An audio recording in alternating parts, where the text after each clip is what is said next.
시청자 여러분 안녕하십니까. 하루의 뉴스를 정리해드리는 YTN 뉴스라이트입니다.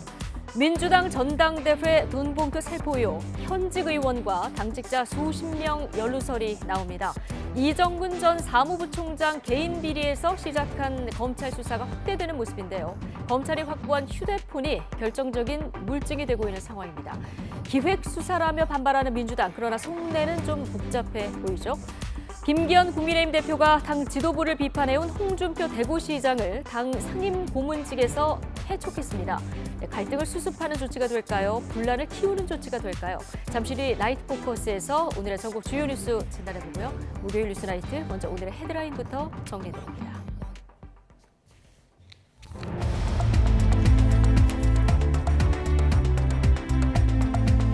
4월 13일 목요일 뉴스나이트 주요 뉴스입니다. 2년 전 민주당 전당대회 돈봉투 살포 의혹이 걷잡을 수 없이 확산되고 있습니다. 검찰은 당시 송영길 캠프에서 1억 가까운 돈을 모아 현역 의원 등에게 조직적으로 뿌린 것으로 보고 있는데 80명이 연루됐을 거란 관측까지 나오고 있습니다. 윤석열 대통령이 처음으로 거부권을 행사했던 양곡관리법 개정안이 국회 재투표에서 부결됐습니다. 의사단체와 간호사단체가 치열하게 대립하는 간호법 제정안은 다음 본회의로 표결이 미뤄졌습니다. 북한이 동해상으로 새로운 형태의 탄도미사일을 시험 발사했습니다. 군은 기습 발사가 가능한 고체연료 ICBM일 가능성이 큰 것으로 분석하고 있습니다. 미국 정부의 기밀문건 유출 사건은 비밀 접근 권한이 있는 내부자의 소행에 무게가 실리고 있습니다. 군 기지에서 일하는 20대 초중반 남성이 용의자로 알려졌다는 언론 보도도 나왔습니다. 강남 납치 살해 사건의 배우로 지목된 재력가 부부가 숨진 피해 여성뿐만 아니라 남편도 미행하며 살해하려 계획했던 것으로 드러났습니다. 피해자의 사인은 마취제 중독인 것으로 확인됐습니다. 오늘 저녁 충북 충주에서 이스라엘 국적의 단체 관광객이 탑승한 버스가 언덕길을 오르던 중 전도돼 지금까지 1명이 숨지고 34명이 다쳤습니다. 생활용품으로 위장한 중국산 몰카를 5년 가까이 밀수입한 업체가 세관에 적발됐습니다. 휴대전화와 탁상시계, 안경, 손목시계, 심지어 달력에까지 초소형 카메라를 숨겼습니다.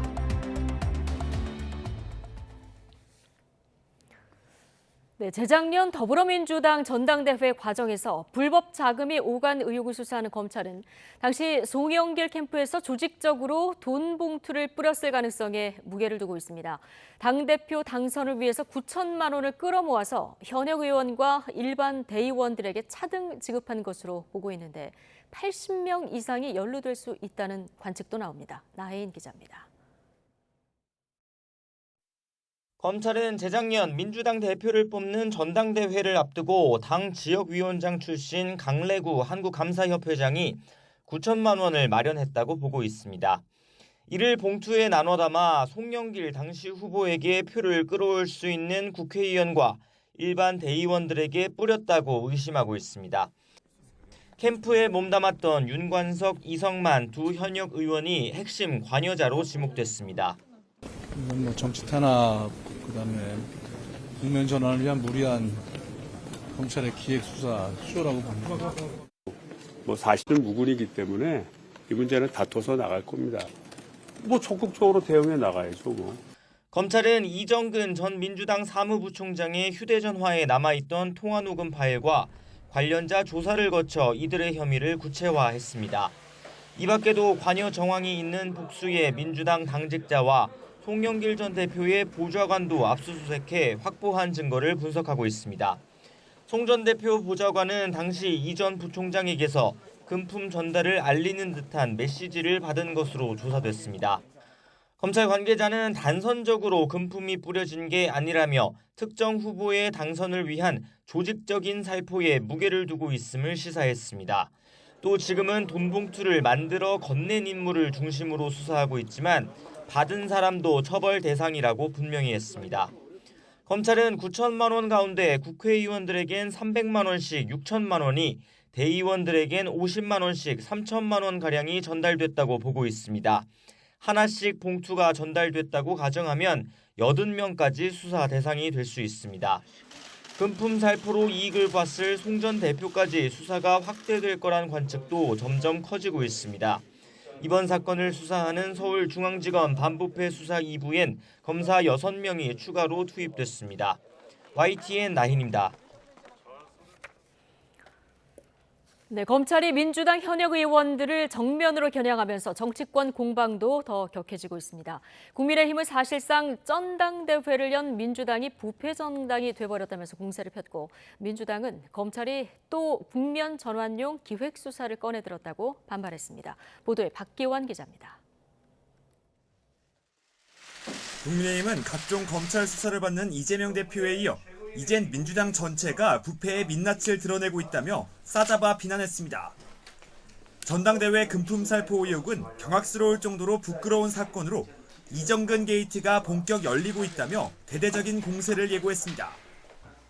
이쯤 되면 민주당의 전당대회는 돈당대회, 쩐당대회라고 표현될 정도로 부패한 것으로 보입니다. 돈으로 배표한 행위는 반민주 부패 정당의 가장 대표적 특징인데, 민주당이 사과는커녕 시종일관 야당 탄압, 피해자 코스프레만 한다며 검찰의 엄정한 수사를 촉구했습니다. 모두 사실이라면 민주당은 당 간판을 내리고 국민 앞에 석고대죄해야 할 문제 아니겠습니까? 이재명 대표를 민주당이 감쌌던 데는 다 이유가 있었던 것 아니었나 싶습니다. 민주당은 일단 지도부 차원의 공식 입장 표명은 삼간 채 당혹스러움 속에 검찰 수사가 어디로 번질지 예의주시하고 있습니다. 다만 내부적으로는 여권이 미국 도청 의혹 등으로 수세에 몰린 상황에서 검찰이 또 국면 전환용 기획 수사를 벌이고 있다며 반발하는 기류가 적지 않습니다. 여권의 지지가 지금 바닥을 치고 있는 이런 때에 이런 사건들이 나왔다고 하는 게 상당히 좀 의아스럽다. 검찰의 기획이나 최소한 개입이 있는 사건일 가능성이 높다. 이 대표도 검찰이 진실을 왜곡하는 행태가 이젠 일상이 됐다면서 윤석열 정부를 향해 국민 삶을 더 챙기라고 맞받았습니다. 객관적 진실을 왜곡, 조작하는 검찰의 행태가 일상이기 때문에 저는 잘 믿어지지가 않습니다. 우리 국민들의 삶을 챙기는 그런 정책들을 좀 우리 정부가 많이 신경 써주시기 바랍니다. 검찰이 민주당 현역 의원 다수의 송영길 전 대표까지 수사망에 올릴 것이란 전망이 나오면서 정치권에 미칠 파장도 만만치 않아 보입니다. 야권을 향한 검찰의 전방위 수사에 여야 모두 촉각을 곤두세우고 있습니다. YTN 박견입니다.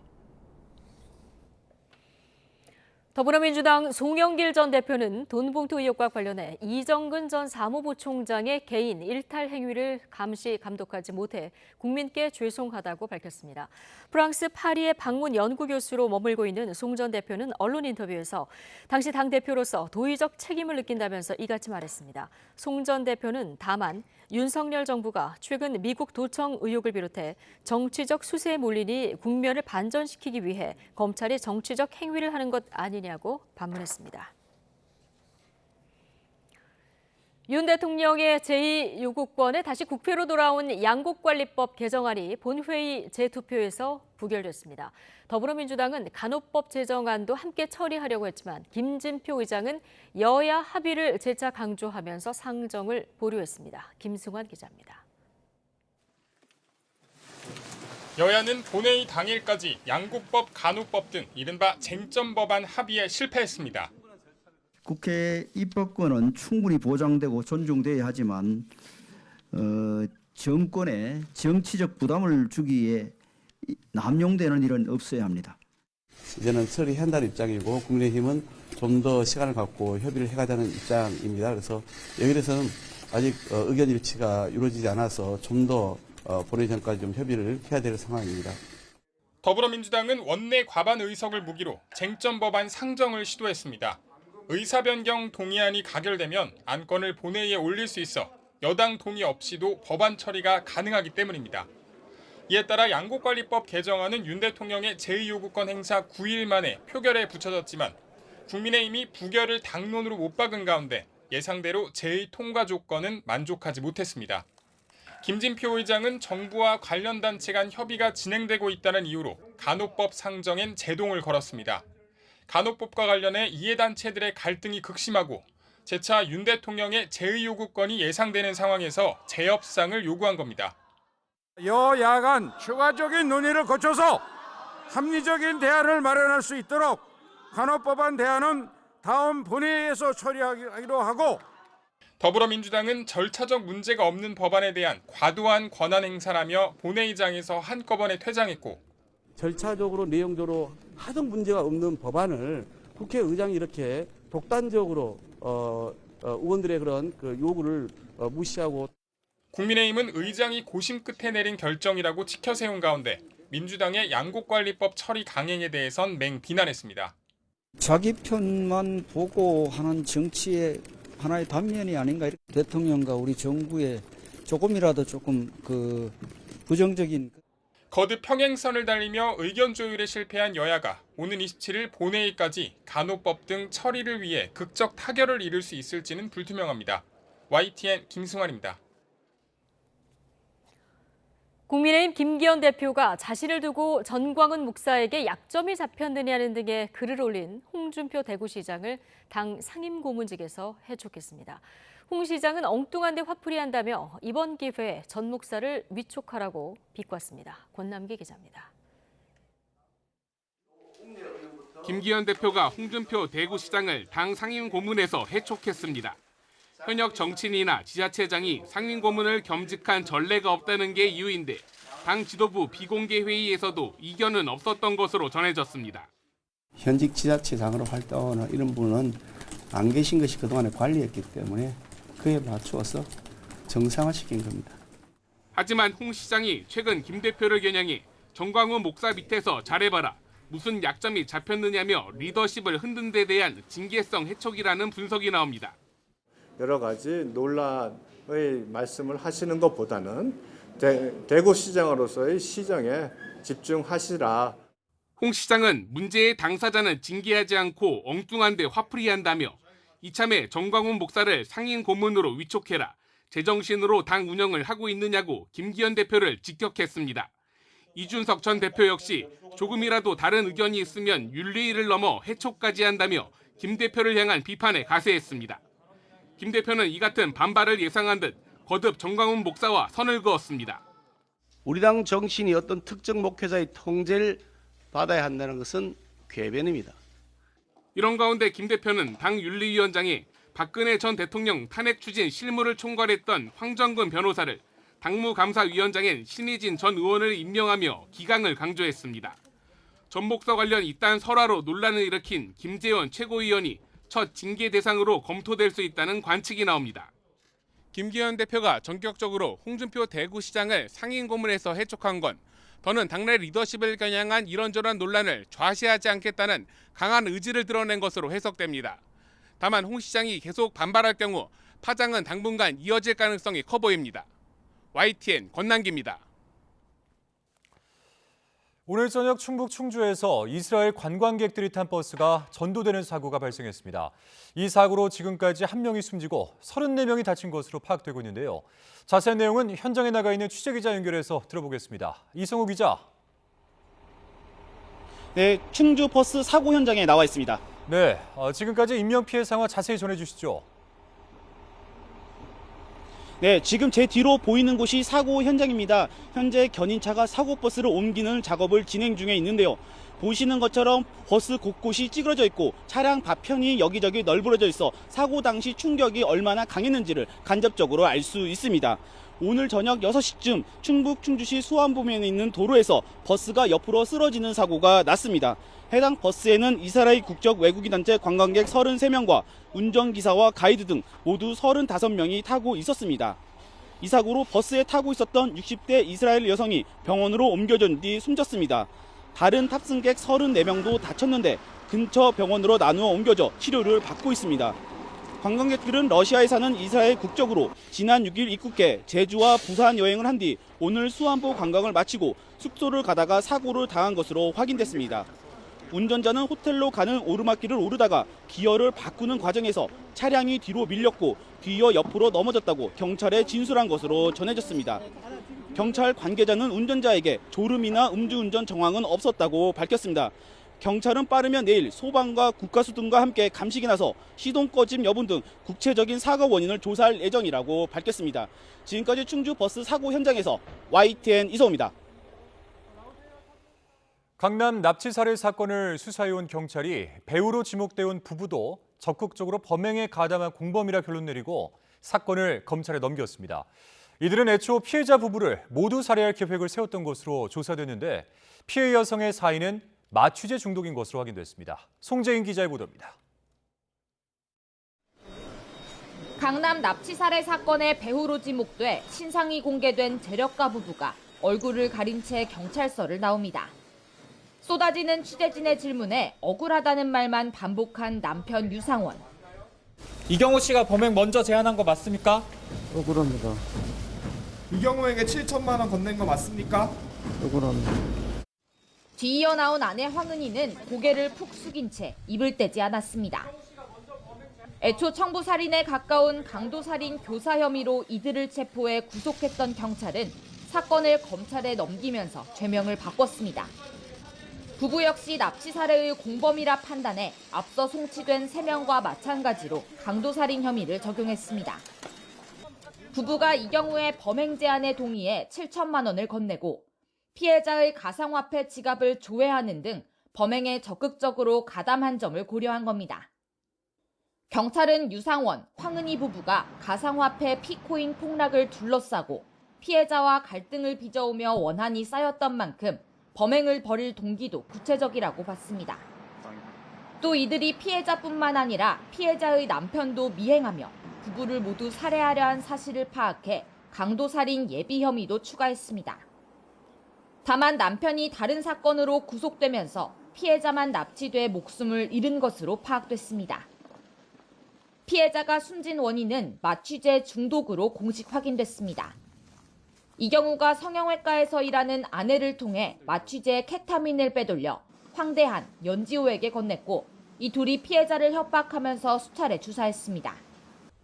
그러다 가상화폐 계좌 비밀번호를 얻어낸 뒤 이경우와 논의해 마취제를 2번 더 놓았고 결국 피해자가 숨졌다는 황대한과 연지호의 진술도 확보했습니다.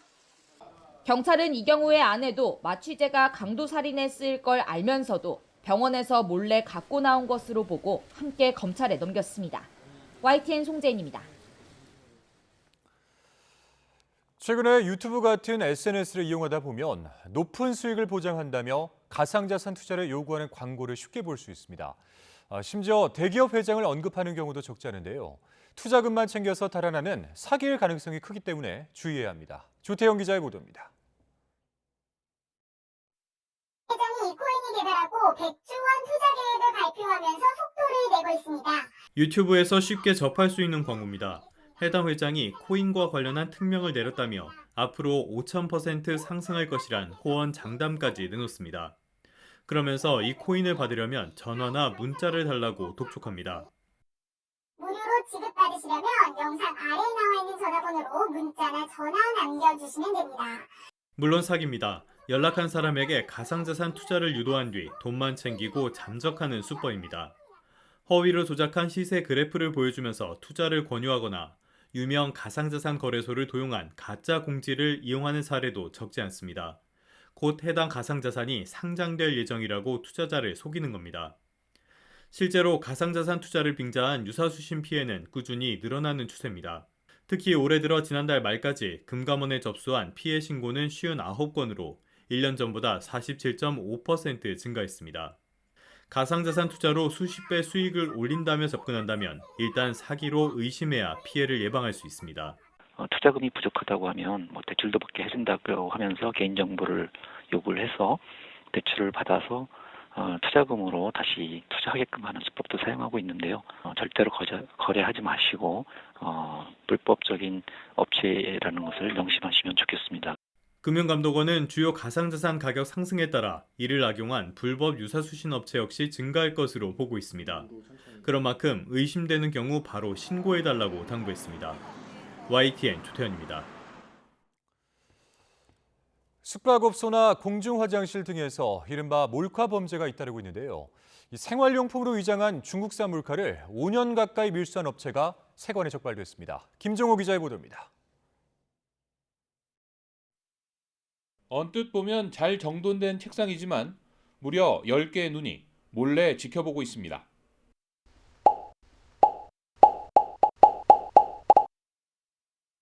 휴대전화와 탁상시계, 안경과 손목시계, 거기에 달력까지 초소형 카메라를 숨겼습니다. 모두 세관 단속에 걸린 중국산 몰카로 업체는 수입 신고가 면제되는 간편한 해외 직구 제도를 악용해 밀반입했습니다.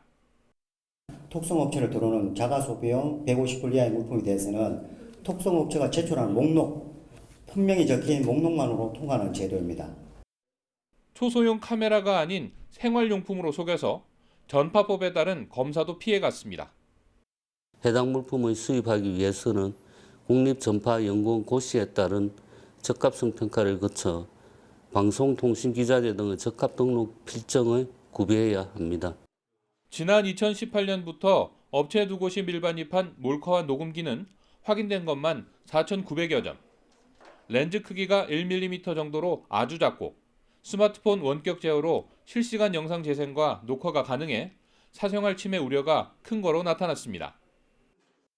초소형 카메라를 숨긴 스마트폰입니다. 이 렌즈가 아니라 스피커가 있는 곳에 초소형 카메라를 장착했습니다. 여기에 어느 곳에도 쉽게 장착할 수 있는 부품 형태로도 유통된다는 문제도 있습니다. 크기도 매우 작고 이 전자 부품 형태로 되어 있기 때문에 우리가 사용하는 그 일상생활용품에 넣어서 위장을 하게 된다면 육안으로 식별하기가 매우 어렵습니다. 세관은 업체 두 곳을 적발해 이 가운데 한 곳을 검찰에 넘기고 제품 200여 점을 압수했습니다. 또 중앙전파관리소에 해당 업체 제품에 대한 파기와 판매 중지를 요청했습니다. YTN 김종호입니다. 충남 지역 축협조합장 등이 무려 10년 동안 외부 업체의 고기를 몰래 축협 제품으로 속여판 혐의로 재판에 넘겨졌습니다.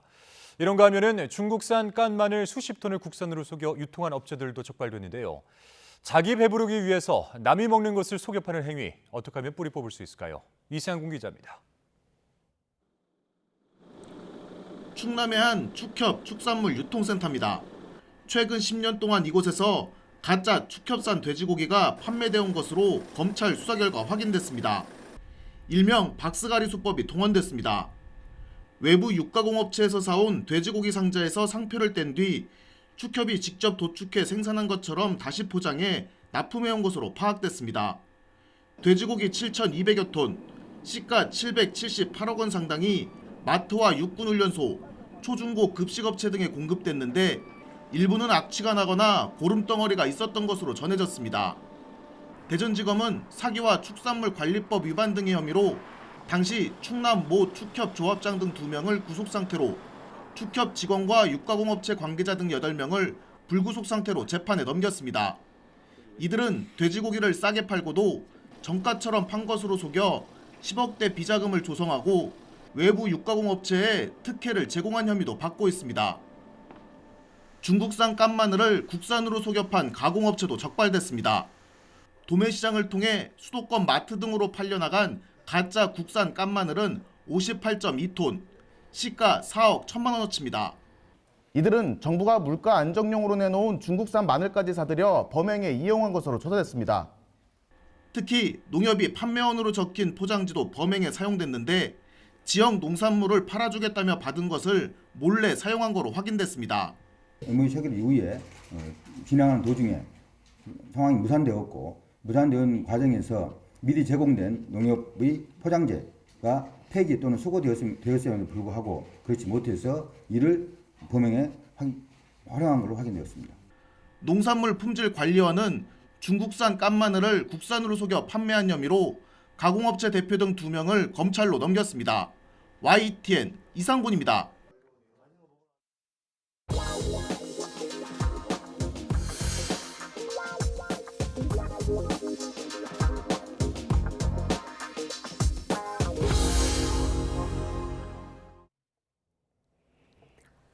북한이 동해상으로 새로운 형태의 탄도미사일을 시험 발사했습니다.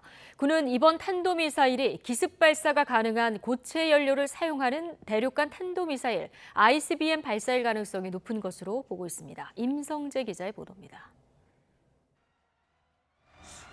지난 2월 북한의 건군절 75주년 열병식에서 마지막에 등장한 신형 미사일입니다. 축 9개짜리 발사 차량에 실린 길이 20m 안팎의 초대형 크기입니다. 천리형 무력의 초강력의 실체가 이루어지고 있습니다. 당시 고체 연료 엔진을 사용하는 신형 대륙간 탄도미사일 ICBM이란 분석이 많았는데 북한이 오늘 동해로 발사해 1000km를 날아간 탄도미사일이 이 미사일일 가능성이 제기됩니다. 군은 미사일의 발사 특성과 궤적 형태 등을 토대로 북한이 고체 연료 기반 신형 탄도미사일을 시험했을 가능성에 무게를 두고 있습니다. 고체 연료 미사일은 액체 연료 미사일과 달리 연료 주입 시간이 단축돼 기습 발사가 가능하다는 점에서 기존 무기 체계에 비해 더 위협적입니다. 이동식 발사대에 탄도미사일을 적재하고 단기간에 연료 주입 과정을 거쳐야 됩니다. 연료 자체가 또 폭발성이 높기 때문에 연료 주입 과정에서 상당한 취급을 요하는데 고체 연료를 사용한 ICBM 같은 경우는 그런 과정이 전혀 필요가 없지요. 추정이 맞는다면 김정은 국무위원장이 재작년 1월 조선노동당 제8차 당대회에서 제시한 국방력 5개년 계획 5대 과업도 짧은 시간 안에 현실화되고 있는 것으로 보입니다. 북한은 이미 여러 차례 극초음속 미사일을 쏘아 올렸고 수중 핵 어뢰로 불리는 핵 전략무기 헤이를 공개하며 위협 수위를 높이고 있습니다. 지난 7일부터 남북통신선을 끄는 북한은 김일성 생일, 태양절 111주년과 조선인민군 창건 91주년 등 이번 달 주요 기념일에 맞춰 연쇄 도발을 감행할 가능성이 제기됩니다. 국가안보실은 긴급 국가안전보장회의 NSC 상임위원회를 열고 북한의 탄도미사일 도발은 UN 안보리 결의에 대한 중대한 위반이자 한반도 긴장을 고조하는 심각한 도발이라고 강력 규탄했습니다. YTN 임성재입니다. 북한이 탄도미사일을 발사하자 일본은 홋카이도 일대에 경보를 발령했는데 이를 다시 정정하면서 또 논란이 일고 있습니다. 이런 가운데 일본 정부는 북한의 이번 발사를 자국민 안전이 걸린 문제이자 국제사회에 대한 폭거라면서 북한에 엄중히 항의했다고 밝혔습니다. 김세호 도쿄 특파원입니다.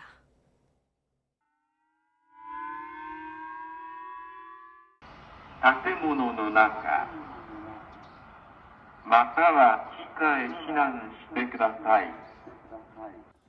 일본 홋카이도 일대의 미사일 발사를 알리는 경보 사이렌이 울려 퍼집니다. 일본 정부가 북한이 쏜 탄도미사일이 오전 8시쯤 홋카이도 주변에 떨어질 것으로 보인다며 경보를 발령한 겁니다. 출근 등교 시간대여서 지하철역 등에서는 혼란이 빚어지고 신칸센 운행도 일시 중단됐습니다. 하지만 북한 미사일이 일본 영해에 도달하지 않은 것으로 확인되면서 경보 발령을 30분 만에 취소했습니다.弾道ミサイルは我が国領域内に落下していないことは確認をしています。 이어 일본 정부는 기시다 후미오 총리 주재로 국가안전보장회의 NSC를 개최하고 북한의 발사를 강하게 비난했습니다. 国際社会全体への挑発をエスカレートさせる暴挙であり、我が国、地域及び国際社会の平和と安全を脅かすものであり、断じて容認できません。 결국 시민들의 큰 혼란만 초래한 이번 경보 발령이 적절했는지에 대한 논란이 일고 있습니다. 일본 정부는 국민의 안전을 우선 생각한 조치였다고 해명했습니다. 探知の直後、この北海道周辺に落下する可能性のあるものはレーダーから消失していましたが、国民の皆様の安全を最優先する観点から Jアラートを発出したものであります。 일본은 지난 2월에도 북한이 발사한 탄도미사일 대수를 틀리게 발표하는 등 최근 북한 발사 정보 분석에 오류가 잇따르고 있습니다. 일본의 북한의 탄도미사일 발사 경보 발령과 이를 정정하는 과정에서 일본의 미사일 대응 능력을 신뢰할 수 있느냐는 의문이 커지고 있습니다. 도쿄에서 YTN 김세호입니다. 네, 미국 정부가 기밀 문건 유출 사건과 관련해 비밀 접근 권한이 있는 내부자의 소행에 무게를 두고 수사를 본격화하는 분위기입니다. 유출 사건을 수사 중인 연방수사국 FBI는 최근 소셜미디어와 인터넷상에 유포된 기밀 문건들의 이미지를 확보해 분석에 나섰습니다. 최근 소셜미디어를 통해서 유출된 미국 정부 기밀 문건 중 60여 쪽은 중앙정보국 CIA 작전센터나 국방부 합동참모본부가 생산한 것으로 적혀 있습니다. 기밀 등급이 높은 문건은 많아야 수백 명 혹은 그보다 훨씬 적은 수에만 접근 권한이 주어지기 때문에 빠른 속도로 수사망을 좁혀나갈 수 있을 것으로 미 정부 당국자는 보고 있습니다. 이런 가운데 이번 사건의 용의자가 군부대에서 일하는 20대 초중반 남성인 것으로 알려졌다고 워싱턴 포스트가 보도했습니다. 이 신문은 기밀이 유출된 채팅방 회원들의 인터뷰를 바탕으로 이렇게 보도했습니다. 회원들이 지목한 유출자는 지난 2020년 개설된 채팅방 방장으로 회원제로 운영되는 이 방에서 자신보다 어린 남성과 소년들에게 여러 가지를 가르쳐준 것으로 나타났습니다. 이때 사용한 자료들이 미국 정부가 수집한 기밀 자료인데 이 자료를 바탕으로 정부가 공개하지 않은 사실이 많고 세상은 대중이 인식하지 못하는 방식으로 움직인다는 취지의 주장을 했다고 이 신문은 전했습니다. 확정 판결을 받은 강제징용 피해자 15명 중 10명의 유가족이 정부의 제3자 변제 해법을 수용하기로 했습니다. 하지만 양금덕 할머니 등 생존 피해자 3명을 포함한 5명은 정부 해법을 거부하겠다고 밝힌 상태여서 정부는 추가적인 노력을 기울여 나가기로 했습니다. 신현중 기자입니다.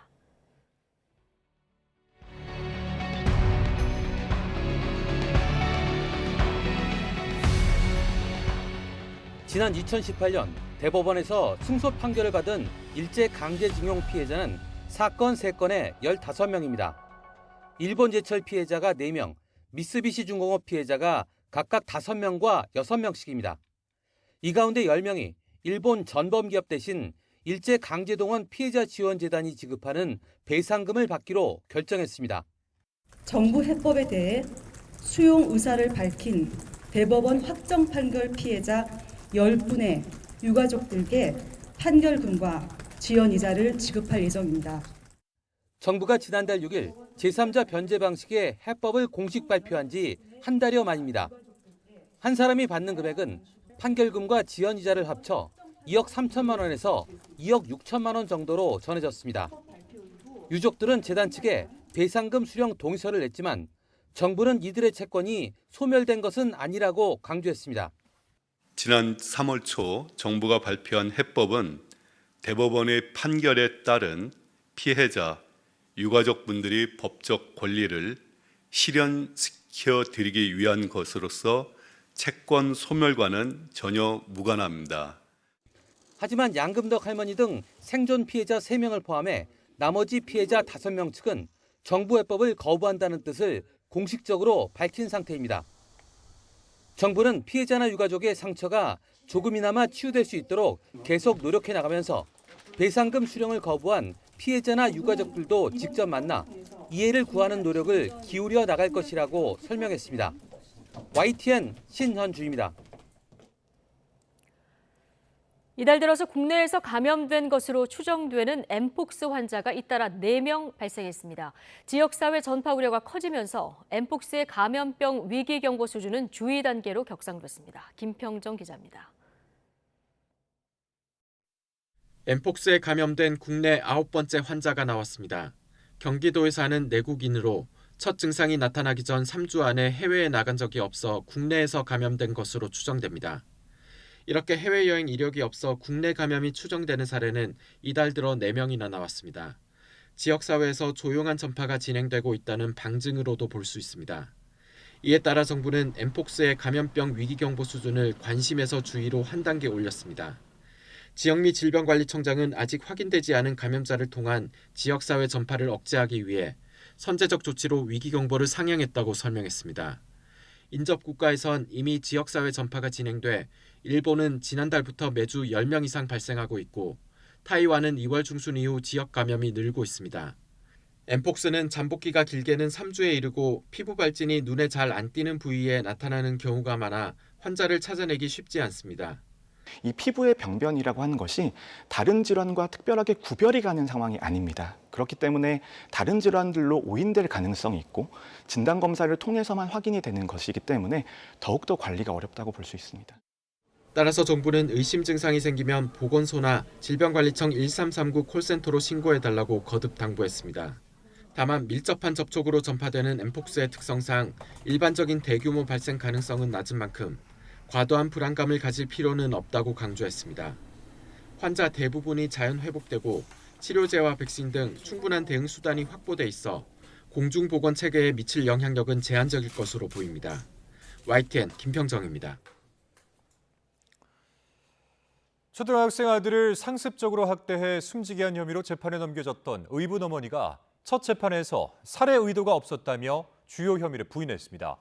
친부 역시 일부 혐의를 부인했는데 아이의 친모는 이들에 대한 엄벌을 촉구했습니다. 윤성훈 기자의 보도입니다. 12살 아들을 상습적으로 학대하고 지속적으로 때려 숨지게 한 혐의로 구속돼 재판에 넘겨진 의붓 어머니 A씨. 지난 2월 구속돼 검찰로 넘겨지기 전에 이렇게 말했습니다. 아이에게 미안한 마음은 없으세요? 아이에게 사죄하는 마음뿐입니다. 아이를 학교와 그때는 어떻게 했습니까? 잘못했습니다. 하지만 첫 재판에선 달랐습니다. A씨 변호인은 A씨에게 살해 의도가 없었다며 아동학대 살해 혐의가 아닌 아동학대치사 혐의가 적용돼야 한다고 주장했습니다. 이어 살해 의도가 있었다면 학대 장면이 찍힌 홈캠을 미리 치웠을 것이라고 부연하기까지 했습니다. 상습 아동학대 혐의 등으로 함께 재판에 넘겨진 친아버지인 B씨도 일부 혐의를 부인했습니다. B씨 측은 상습 아동학대 혐의는 인정하지만 공소장에 구체적인 학대 방임 행위가 명시되지 않았다고 변론했습니다. 검찰은 이들의 학대 행위로 아이가 사망 당시 키 148cm에 몸무게도 30kg에 미치지 못할 정도였다는 점을 지적했습니다. 특히 의붓 어머니가 아이를 결박해 때리고 아이가 잠을 자지 못하고 신음하는 모습을 보고도 학대 사실이 발각될 것을 우려해 조치하지 않아 결국 아이가 숨졌다고 강조했습니다. 숨진 아이의 친모는 울음 섞인 목소리로 이들에 대해 엄벌을 촉구했습니다. 아이를 처참하게 죽음에 이르게 만든 두 사람은 거짓말과 모른다는 변명만 하고 있습니다. 법의 엄중한 심판으로 죄값을 받을 수 있도록 엄벌을 촉구하는 바입니다. 아동학대 방지 관련 단체는 의붓 어머니와 친부 모두 공동 정범으로 봐야 한다고 주장했습니다. 두 피고인은 서로 공모하여 피해 아동에 대하여 아동학대 범죄를 상습적으로 자행하였으며 이 결과로 인해 피해 아동이 사망에 이르렀으므로 두 피고인은 모두 아동학대 살해 공동 정범으로 처벌하는 것이 마땅하다. 두 번째 공판은 오는 6월 중순에 다시 열릴 예정입니다. YTN 윤성훈입니다. 네, 정부가 학대 위기에 처한 아동을 조기에 발견하기 위해 필수 예방접종을 하지 않은 만 2세 이하 아동에 대해 전수조사를 실시하기로 했습니다. 또한 출생아를 의료기관이 국가기관에 통보하도록 해서 출생신고 누락을 막기로 했습니다. 기정훈 기자의 보도입니다. 지난 2월 인천의 한 빌라에서 20개월 된 아기가 숨진 채 발견됐습니다. 아기를 방치해 숨지게 한 20대 엄마는 아기를 한 번도 병원에 데려가지 않았습니다. 정부가 학대받는 아이들을 찾기 위해 병원의 진료 기록을 뒤지려는 이유입니다. 4월 17일부터 3개월간 필수 예방접종을 받지 않았거나 최근 1년간 의료기관에서 진료를 받지 않은 36개월까지의 아동 1만 1천 명에 대해서 집중적으로 조사하겠습니다. 특히 2살 이하의 아동학대는 사망사건 비중은 높으면서도 발견율은 낮아 심각성이 큽니다. 정부는 올해 10월부터 아동학대 조사를 시군구가 맡게 됨에 따라 모든 시군구가 조사 인력을 2명 이상 확보하도록 하고 피해 아동에 대한 보호 지원도 강화하기로 했습니다. 무엇보다 사회 전반적인 관심과 참여가 중요한 만큼 지역 주민들로 구성된 좋은 이웃들 등을 통한 아동학대 신고도 활성화할 방침입니다. 아동학대 현장에 대해서 그냥 남모르게 지나치는 것이 아니라 산불을 신고하듯이 저기 아동학대가 있어요라고 저희들에게 신고하는 분위기가 조성되면 또 병원이 출생아를 국가기관에 통보하는 의료기관 출생통보제를 도입합니다. 출생신고가 안 돼 주민번호조차 없는 이른바 유령아이가 생기는 것을 막기 위해서입니다. 미등록 이주 아동 등 국내에서 태어난 모든 외국인 아동에게 출생 등록번호를 부여하는 방안도 추진합니다. 아동을 위한 건강, 의료 서비스도 대폭 늘립니다. 우려되는 건 실현 가능성입니다. 방향성은 되게 잘 잡은 것 같은 생각이 드는데 방향만 잘 잡으면 안 되고 그러니까 그것에 걸맞는 인력과 예산을 확보하는 게 굉장히 중요하거든요. 근데 이제 그런 부분들이 지금 요 대책에는 아주 뚜렷하게는 보이지가 않아서 보호 대상 아동은 장기적으로 시설 중심에서 가정형 보호로 체계를 개선하기로 하고 올해 안에 로드맵을 마련하기로 했습니다. 정부는 또 아동의 권리와 국가 사회 책임을 명시하는 아동기본법의 제정과 헤이그 국제아동 입양협약 비준도 추진하기로 했습니다. YTN 기종훈입니다. 알고 보니 우리 이웃이 바로 옆집에서 마약류를 제조하고 있었다면 어떨까요? 대규모로 대마를 제조해 텔레그램을 통해 팔아넘기는 일당이 검찰에 적발됐는데 이 대마가 자라던 곳은 평범한 주택과 아파트였습니다. 김혜린 기자의 보도입니다. 20평 남짓한 공간에서 사람 키만큼 자란 대마. 재배한 대마를 환각성이 높은 액상으로 추출할 수 있도록 수천만 원에 달하는 장비까지 갖췄습니다. 그야말로 대마 공장인데 버젓이 서울 한복판 주택가에 차려놨습니다. 26살 권모 씨 등 2명은 재작년 말부터 1년가량 이곳에서 대마를 재배해 직접 피우고 텔레그램을 통해 20여 차례 판매 광고까지 올린 혐의로 구속 기소됐습니다. 의류업체를 운영한다며 건물주와 이웃 주민들을 속인 권 씨 등은 대마 냄새를 들키지 않도록 고가의 환기시설을 갖추고 불침번을 서며 새벽에만 환기하는 치밀함을 보였습니다.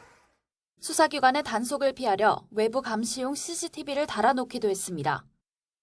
경남 김해에 있는 아파트 2곳에선 또 다른 일당이 검찰에 적발됐습니다. 38살 정모 씨 등 2명은 가정집 안에서 대마를 재배해 이른바 던지기 수법으로 판매한 것으로 드러났습니다. 대마 재배 공간에는 심지어 임신 초기의 아내도 함께 살고 있었습니다. 검찰 수사 결과 권 씨와 정 씨 일당은 다크웹을 통해 대마 재배와 제조 방법을 익힌 것으로 파악됐습니다. 마약의 확산세가 가파른 가운데 대마 제조 시설이 주거지에까지 침투하여 국민의 안전을 위협하고 있는 바 보다 강화된 단속과 처벌을 통해 동종 유사한 범행을 원천 차단하겠습니다. 검찰은 이들로부터 대마를 사거나 함께 흡연한 공범 등을 계속 수사하고 범죄 수익을 추적하고 있습니다. 또 젊은 층 사이에서 다크웹이나 SNS를 통해 손쉽게 이뤄지는 마약류 거래에 대한 단속을 강화할 방침입니다. YTN 김혜린입니다. 최근에 특정 품종 방울토마토를 먹고 단체로 구토 증상을 보이는 이후에 이 토마토를 찾는 사람이 눈에 띄게 줄고 또 가격도 급락했습니다. 정부는 문제가 된 품종만 지난 겨울 추운 날씨 탓에 유독 쓴맛이 강해졌다며 해당 품종을 전량 폐기 조치하고 불안감 달래기에 나섰습니다. 윤혜리 기자의 보도입니다. 전통시장에 있는 한 과일 가게입니다. 일주일 전만 해도 방울토마토 한 팩에 7,000원에 팔았는데 이제는 5,000원으로 내려도 찾는 손님이 줄었습니다. 한 20% 이 정도 떨어졌어요.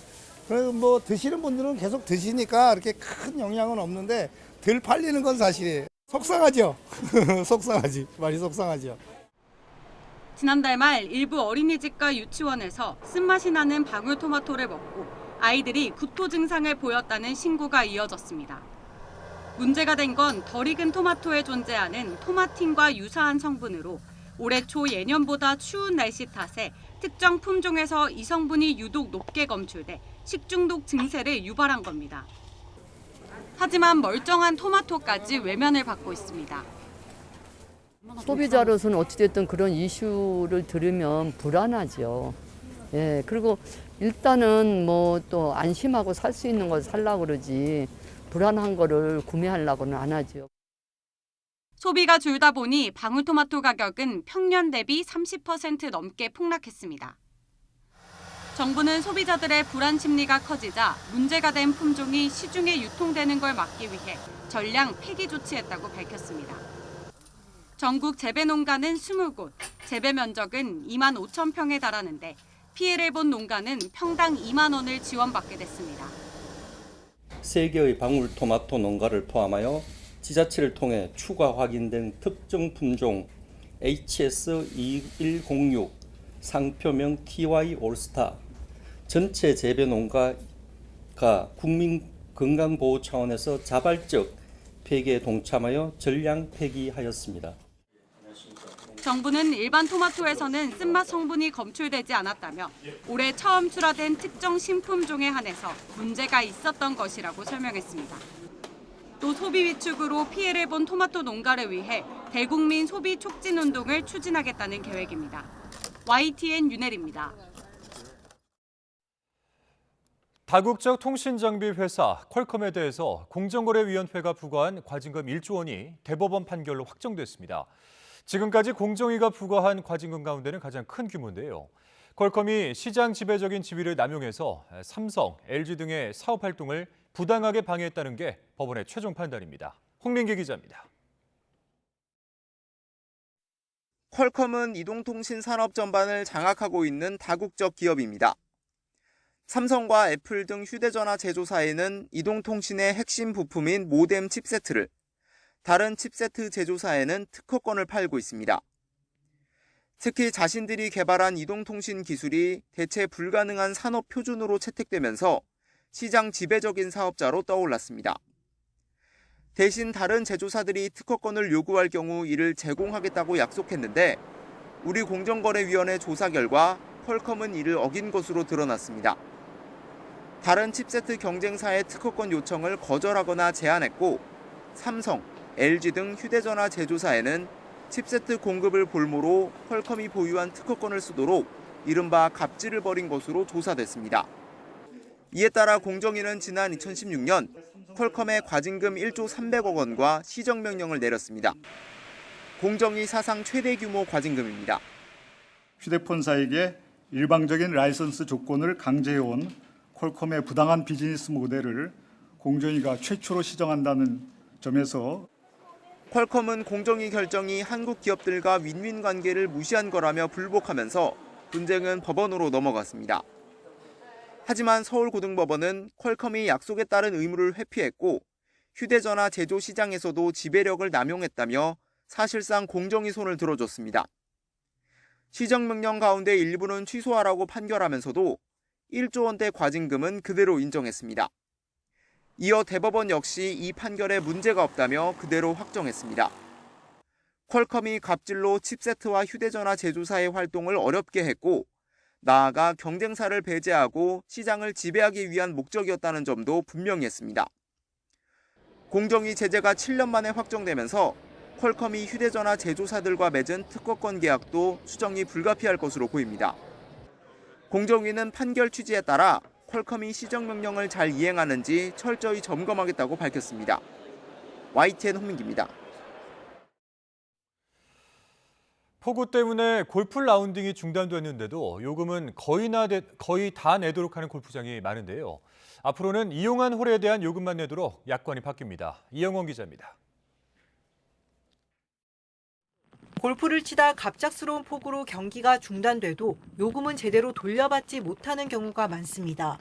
10홀 이상 쳤다면 한 푼도 내주지 않거나 그에 미치지 못하면 반만 환불해주는 골프장이 대부분이기 때문입니다. 2월 정도 도고 나서 비가 너무 많이 오고 바람이 너무 많이 불어서 공을 못 치는 상황이 와도 라인홀을 정산 다 하고 전체 요금에서 50%도 아니고 한 40%로서 요래밖에 못 받고 있습니다.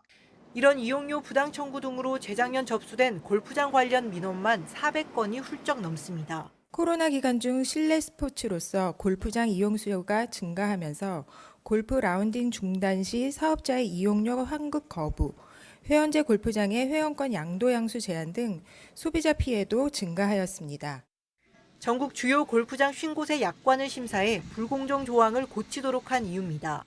이에 앞으로는 폭우나 폭설 등 천재지변으로 골프 경기가 중단되면 이용한 홀만큼만 요금을 내도록 약관이 바뀝니다.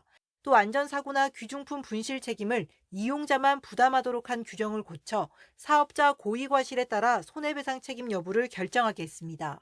골프장 회원권을 양도하거나 가입기간 만료로 탈퇴할 때 사전에 골프장 승인을 받도록 한 규정도 바뀝니다. 고객의 계약 체결이나 해지 권한을 부당하게 제한하기 때문입니다. 대부분의 사업자들은 잦은 시정한 상태를 저희가 확인을 했고요. 또 현재까지 시정하지 않은 사업자들도 모두 향후 조만간 개정을 하기로 약속을 하였습니다. 공정거래위원회는 약관을 제대로 바꾸지 않은 골프장에는 시정명령과 검찰 고발까지 검토해 불공정 관행을 바꿔나갈 방침입니다. YTN 이영훈입니다.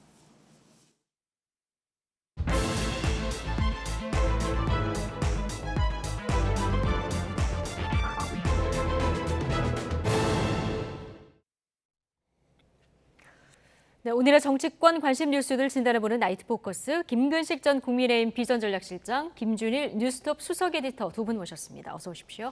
안녕하세요. 예, 안녕하십니까. 자, 지금 파장이 커지고 있는 민주당 돈봉투 의혹 수사 얘기부터 좀 해보겠습니다. 지금 일부 언론에서 녹취 파일까지 공개되면서 더 지금 그런 상황인데, 자, 먼저 검찰은 2021년 민주당 전당대회 때 한 9천만 원 정도가 뿌려졌다 이렇게 보고 있는데요. 현직 의원, 대의원 포함해서 한 80명 정도가 연루될 수도 있다 이런 관측까지 나와요. 사실 좀 그 국민들이나 시청자분들도 충격적이라고 생각을 합니다. 과거에 뭐 우리 민주주의 정치가 좀 미숙했을 때 강목 전당대, 그다음에 뭐 돈봉투 살푸라고 하는 좀 후진적인 정치의 모습이잖아요. 그런 것들은 사라진 거라고 생각했는데 2021년 바로 2년 전에 그것도 민주당의 전당대회에서 저런 다량의 돈봉투가 배포되고 살포됐다고 하니 일단 충격적이라는 말씀을 이제 드리고요. 두 번째는 저 사건이 사실은 전당대회 관련돼서 한두 명과 연루된 게 아니라 말씀하신 것처럼 돈이 여기저기 다량으로 살포가 되고 배포가 됐기 때문에 연관된 국회의원들, 그 연관된 대의원들 이런 사람들 따져보면 수십 명이 넘는다는 게 지금 일반적인 관측인 것 같습니다. 그렇다고 한다면 이게 법상으로 돈을 준 사람도 처벌받지만 돈을 받은 사람도 처벌을 받기 때문에 저는 이게 고구마 줄기 나오듯이 계속 수사가 확대되고 그다음에 정말 이게 어디까지 갈지 그 몸통과 그 격까지까지 다 확인해 본다면 민주당이 제가 볼 때 좀 이런 말씀은 좀 어떨지 모르겠지만 쑥대밭이 될 가능성이 있다. 그렇지 않겠습니까? 그렇게까지 보시는군요. 몇십 명이 연루돼 가지고 이 돈 받은 사실이 드러난다고 한다면 저는 민주당의 정당성, 민주당의 정통성, 과거 2002년인가요? 당시 한나라당이 그 대선 자금 차떼기로 받아서 그게 드러나 가지고 당이 완전히 이 당면까지 바꾸면서 사실 거의 새롭게 거듭날 수밖에 없지 않았습니까? 저는 그런 정도의 민주당으로서는 큰 실현과 지금 문제가 다시 제기되지 않았나 싶습니다. 지금 재판을 받고 있는 이정근 전 사무부총장과 윤관석, 이성만 의원 이 녹취 내용을 보면 돈을 뭐 만들고 건네는 정황이라든가 뭐 장소라든가 뭐 현역 의원들 뭐 지역구 뭐 이런 것들이 굉장하게 구체적으로 담겨 있더라고요. 말씀하신 것처럼 수사 상황에 따라서 좀 파장이 만만치 않을 것 같아요. 그러니까 뭐 이제 윤관석 의원 같은 경우에는 이게 그러니까 다른 맥락에서 얘기를 한 건데 이거를 짜깁기 해서 붙여가지고 조금 오해를 불렀다, 뭐 유감이다 이렇게 얘기를 했는데 뭐 이렇게 듣고 저렇게 들어도 이거를 오해할 만한 내용이 있는가 좀 그런 생각이 들어요. 그래서 지금 오늘 또 이제 뭐 여러 언론 보도 저녁에 지금 밤에 나온 거 보면은 아예 그거는 이제 언론에서는 이제 실명을 안 했지만 아예 실명을 거론을 했습니다. 그래서 우리가 땡땡이나 땡땡이나 땡땡이나 땡땡이나 뭐 둘은 또 호남이잖아라고 하면서 여기에도 줘야 된다라는 이런 식으로 구체적으로 실명이 있는 건데 이거는 이제 검찰은 가지고 있는 거 아닙니까? 그러면 이 사람들을 이제 하나하나씩 소환을 해야 되는 거고 아까 전에 화면에 나왔지만은 이게 6천만 원은 300만 원씩 의원들 그러면 20명인데 이게 20번인데 이게 중복됐다라는 거를 감안을 해도 최소 10명 이상한테 지금 전달이 됐다라고 봐야 될 것 같고 대의원한테는 50만 원씩 총 3천만 원이니까 60여 명 뭐 그것도 중복된 거를 감안을 하더라도 수십 명 뭐 이러면은 이게 이제 뭐 당사자는 또 부인을 할 수 있겠지만은 최소한 그런 혐의가 있으면은 검찰은 또 압수수색을 할 테고 이 압수수색을 하면은 그게 이제 중앙당 그리고 이제 뭐 지역구 이제 사무실 뭐 이거 매일같이 이제 돌아가면서 한 주에 한 명씩 또 할 거 아닙니까? 그러니까 지금 뭐 우리 실장님이 말씀하셨다시피 민주당 거의 쑥대밭이 될 거다 앞으로 그렇게 이제 얘기를 할 수밖에 없고 이게 너무 명확하게 이런 뭐 이제 녹취록이 있기 때문에 이거를 부인하는 것 자체가 쉽지가 않을 것 같습니다. 이 돈이 건네진 시점도 녹취에서 보면은 전당대회 직전. 자, 이 점도 좀 주목이 되는데 당사자인 윤관석 의원 그리고 이성만 의원은 돈봉투 의혹과 아무런 관련이 없다 이런 입장이죠. 정치 기획 수사라는 두 사람 목소리 직접 듣고 오시겠습니다.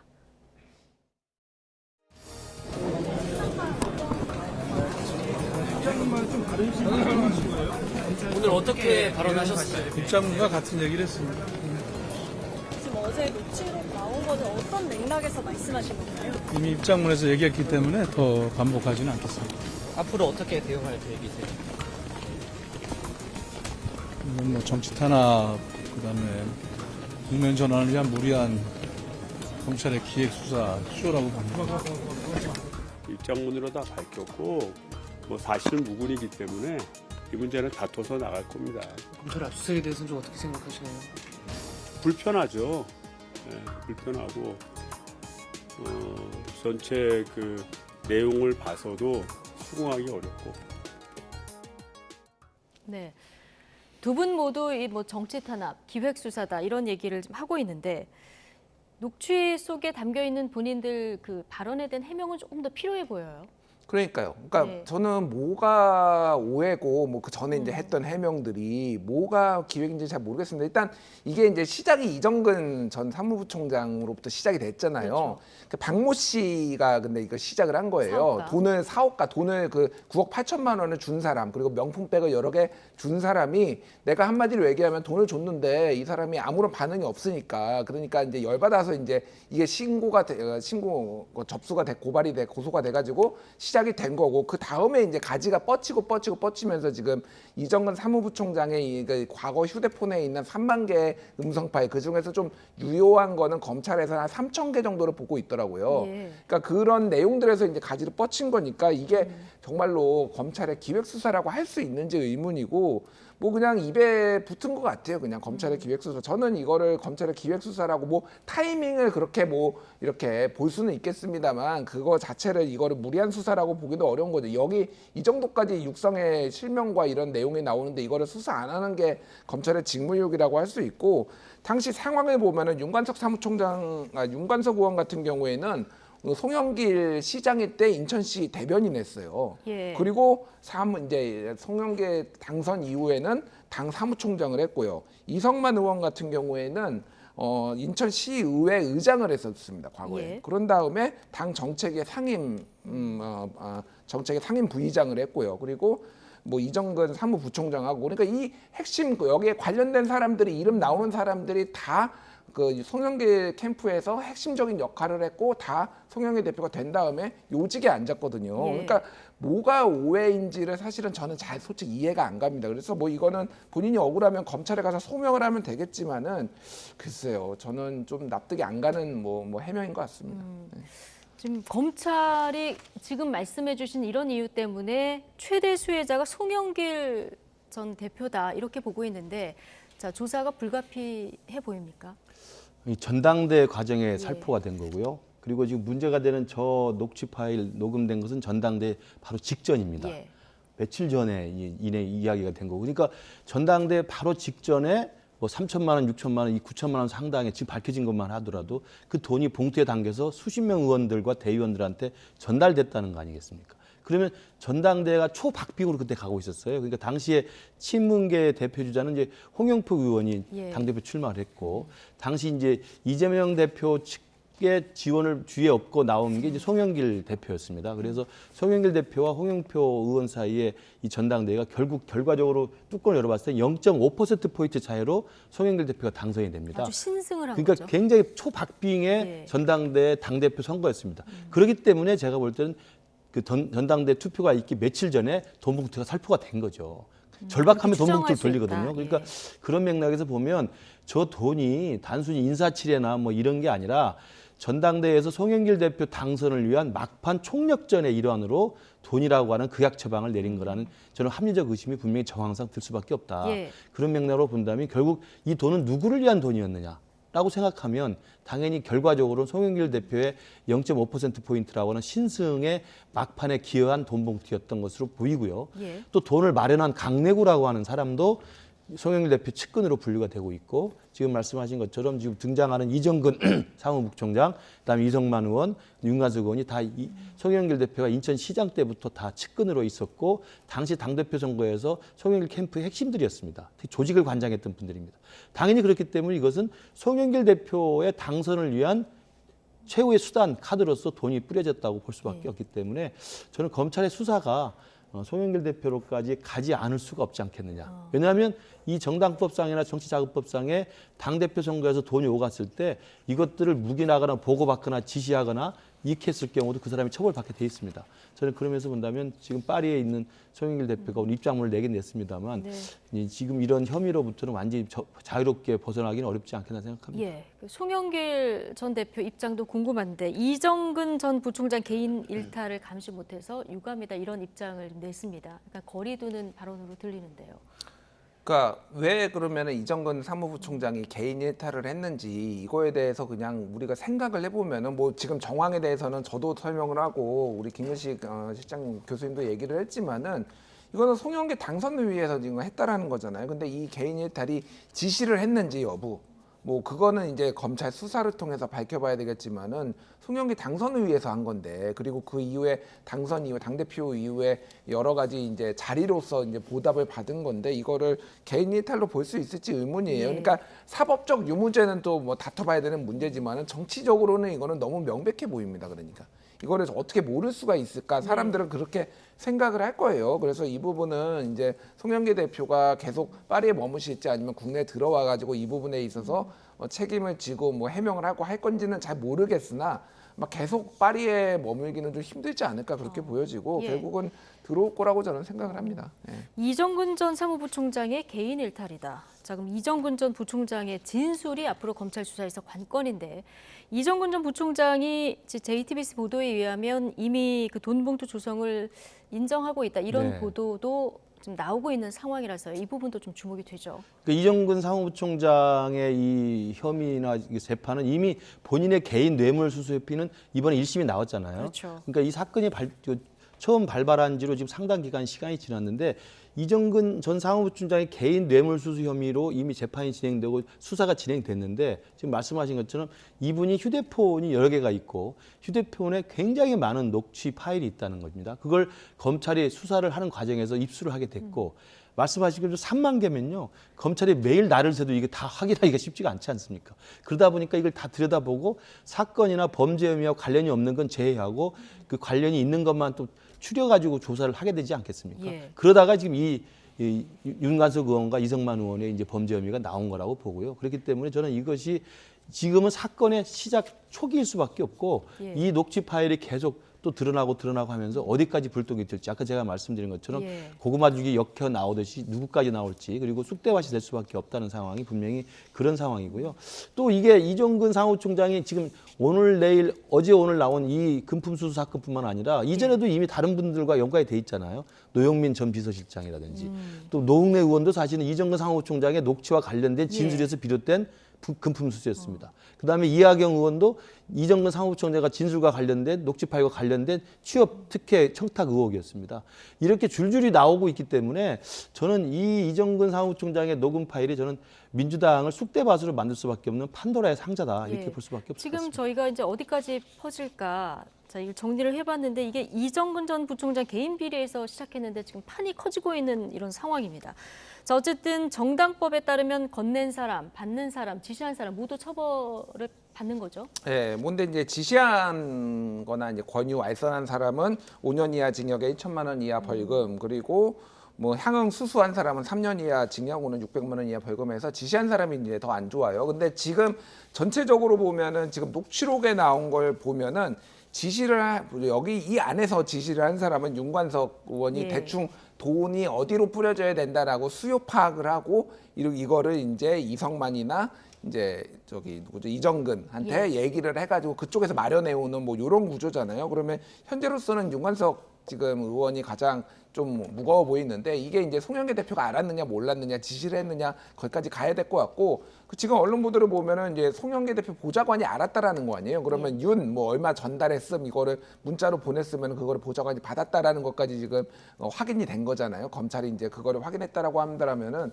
보좌관이 알면은 송 대표가 몰랐겠느냐 뭐 여기까지 이제 갈 수밖에 없는 거죠. 그래서 어쨌든 이거는 굉장히 좀 참담한 일입니다. 아까 전에 뭐 김근식 교수님 말씀하셨지만은 이게 마지막에 폭로 이런 전당대회 돈살포가 마지막에 폭로된 게 2012년에 이제 그 고승덕 의원이 2008년 전당대회 당시에 이제 박희태 당시 이제 의원이 돈을 뿌렸다라는 300만 원이었거든요. 돈봉투를 받았더니 명함이 있더라. 예, 명함이. 예. 그래서 돌려줬다.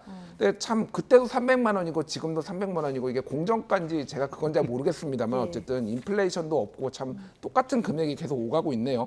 중요한 거는 어쨌든 2008년하고 2021년이면은 최소한 이 전당대회 시점으로만 봐도 13년이나 흘렀잖아요.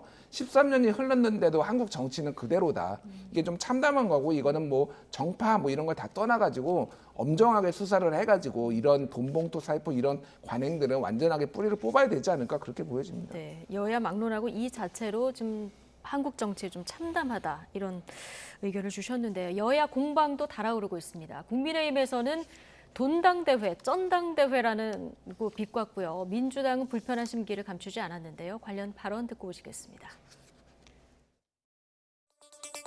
이쯤 되면 민주당의 전당대회는 돈당대회, 쩐당대회라고 표현될 정도로 부패한 것으로 보입니다. 돈으로 배표한 행위는 반민주 부패 정당의 가장 대표적 특징인데 민주당이라는 당명이 부끄러울 정도입니다. 당내에 10건 이상 연루돼 있다 이런 보도 내용도 있었는데요. 그 대표님 수사 포함해서 전부 다 뭐 정치 탄압으로 몰아가라는 지적도 있는데 여기에 대해서 어떻게 보세요? 이 정부의 특장기가 압수수색인데 저는 이런 점들을 여러분께서 한번 봐주시길 바랍니다. 객관적 진실을 왜곡, 조작하는 검찰의 행태가 일상이기 때문에 저는 잘 믿어지지가 않습니다. 네, 국민의힘뿐 아니라 뭐 정의당도 오늘 굉장히 강하게 비판을 했는데, 자, 검찰의 특장기가 압수수색이라서 내가 믿어지지 않는다. 이재명 대표 조금 전에 그런 발언을 했는데, 자, 송영길 전 대표까지 전직 대표까지 만약에 수사 선상에 오른다면, 자, 대표 입장에서도 굉장히 곤란한 이런 상황이 되는 거 아니겠습니까? 그러니까 좀 비슷하다. 좀 예. 끼리끼리 유유상종이라는 말을 할 수밖에 없을 것 같습니다. 왜냐하면 지금 부인하고 지금 오히려 적반하장식으로 검찰의 탄압이다라고 이야기하는 것도 똑같은 거 아닙니까? 그러니까 이재명 대표의 사법 리스크 지금 대장동 게이트와 관련해서 지금 기소가 돼 있고요. 앞으로도 여러 가지 지금 재판과 또 기소가 예정돼 있는데 그때마다 똑같은 논리가 그거 아닙니까? 정치 탄압, 야당 탄압, 정적 제거, 기획 수사 쇼다라고 이야기했는데 어쩌고 그렇게 똑같이 판박이로 이번에 또 이성만 의원과 윤관석 의원도 똑같은 이야기를 하고 있습니다. 노웅래 의원도 똑같은 이야기를 하고 있었고요. 그전에 기동민 의원, 이수진 의원 똑같은 이야기를 하고 있습니다. 민주당 전체가 모든 의원들에 대해서 검찰이 수사하고 압수수색하고 기소하면은 이게 정치 탄압, 야당 제거다 이렇게 이야기하고 있거든요. 과연 국민들이 믿을 수 있을까라는 생각을 하고요. 예. 정말 객관적인 사실조차도 왜곡 조작한다고 지금 이재명 대표 이야기하고 있는데요. 지금 나와 있는 녹음 파일, 이정근 사무총장의 휴대폰에서 나온 녹음 파일이고요. 녹음 파일은 기술의 문제이고 이건 과학의 문제입니다. 나와 있는 거잖아요. 그걸 어떻게 조작을 하고 왜곡을 하겠습니까? 실명이 나오고 그다음에 그 녹음된 날짜가 나오고 금액이 나오는데요. 그러니까 저는 이제 더 이상 어떤 상황에서도 자기들의 범죄 혐의에 대해서 뭐 야당 탄압이라고 하는 이런 있지도 않은, 같지도 않은 어떤 프레임으로 피해 나가는 것은 이재명 대표가 그렇게 하다 보니까 모든 의원들 그리고 전직 당대표까지도 똑같은 식으로 따라서 하기 때문에 저는 민주당이 정말 객긴 독긴이라고 말할 수밖에 없고요. 검찰은 검찰의 일을 하는 겁니다. 이정근 사무총장 수사를 하다가 녹취 파일이 나왔고 녹취 파일에 다른 범죄 혐의가 나오면 검찰은 혐의가 있으면 수사하는 것이고 범죄가 확인되면 기소하는 게 검찰의 역할 아닙니까? 그걸 하지 않는다면 검찰이 직무유기죠. 그걸 검찰이 왜곡 조작해서 뭐 정치 탄압한다고 하면 누가 그걸 믿겠습니까? 정말 할 말이 없다고 생각합니다. 오늘 오전에 야당 의원들 인터뷰 많이 했던데요. 대부분 이제 검찰 수사를 비판하는 이런 인터뷰를 많이 했습니다. 그런데 수사 상황에 따라서요. 뭐 민주당 의원 가운데 영장이 청구되는 분이 있을 수도 있고 재판에 넘겨지는 의원이나 뭐 현역 의원이 있을 수도 있는데 이러면 또 다시 방탄 프레임에 갇히게 되고 이러면 민주당은 총선 앞두고 굉장히 이제 곤혹스러운 상황이 될 수도 있는데 그 민주당 안에 내부 분위기를 좀 취재해 보면 어떻습니까? 근데 지금 화면에 나가고 있지만은 의원들의 반응이 뭐냐면은 조작이다. 뭐 이런 얘기를 하지는 않아요, 지금. 그러니까 대체적으로 보면 타이밍 얘기를 하고 있습니다. 그러니까 국면 전환용이다. 그리고 뭐 윤건영 의원 같은 경우에는 그럴 리 없을 때 못 믿겠다. 못 믿겠다라는 검찰 수사를 못 믿겠다라는 뉘앙스보다는 진짜 믿을 수 없는 일이다. 사실 거의 그 정도거든요. 그러니까 이거는 지금 뭐 정당인으로서 약간 이제 의례적인 반응이라고 보고 조금 더 구체적인 얘기들이 나오면은 사실 이거를 부인하기는 쉽지 않아 보이고 대부분의 의원들은 이거 말하기조차 꺼려합니다, 사실은. 대부분 의원들은. 아니, 왜냐하면은 너무 이 선명하잖아요, 목소리나 이 내용들이나 이런 게 선명하기 때문에 이거를 당에서 뭐 보호를 하거나 이를테면 할 수가 있을까 이런 좀 생각을 가지신 분들이 대다수인 것 같아요. 그래서 지금 굉장히 좀 저는 민주당이 심각하다고 보는 게 어쨌든 뭐 검찰의 무리한 수사 논란도 있지만 현직 당대표도 사법 리스크, 바로 그 직전 당대표인 송영길 대표도 지금 굉장히 문제가 있잖아요. 예. 그리고 그 송영길 대표의 전 대표인 이해찬 전 대표 같은 경우에도 그 주변 사람들 뭐 이화영 경제부지사 등등 뭐 보좌관 등등 해가지고 지금 다 쌍방울 대북 성공과 관련해서 쌍방울과 엮여가지고 지금 다 수사받고 있거든요. 그러니까 민주당의 당대표했던 분들과 지금 관련돼서 지금 너무 사법 리스크가 많아요. 그래서 결과적으로 저는 뭐 지켜봐야 되겠지만은 민주당의 어떤 강력한 쇄신 이런 것들의 원동력이 될 수도 있겠다. 이게 공천 물갈이나 이런 거에 좀 왜냐하면 여기에 연루되거나 이름이 나온 분들이 공천을 다음에 받을 수 있을까요? 그러니까 그런 부분에 있어서는 당의 쇄신의 어떤 방아쇠가 될 가능성도 배제를 할 수는 없을 것 같습니다. 오히려 지금 총선이 뭐 1년밖에 안 남았다고 볼 수도 있지만 1년이나 남았으니까 지금 이걸 계기로 해서 쇄신의 방아쇠가 당겨질 수도 있다.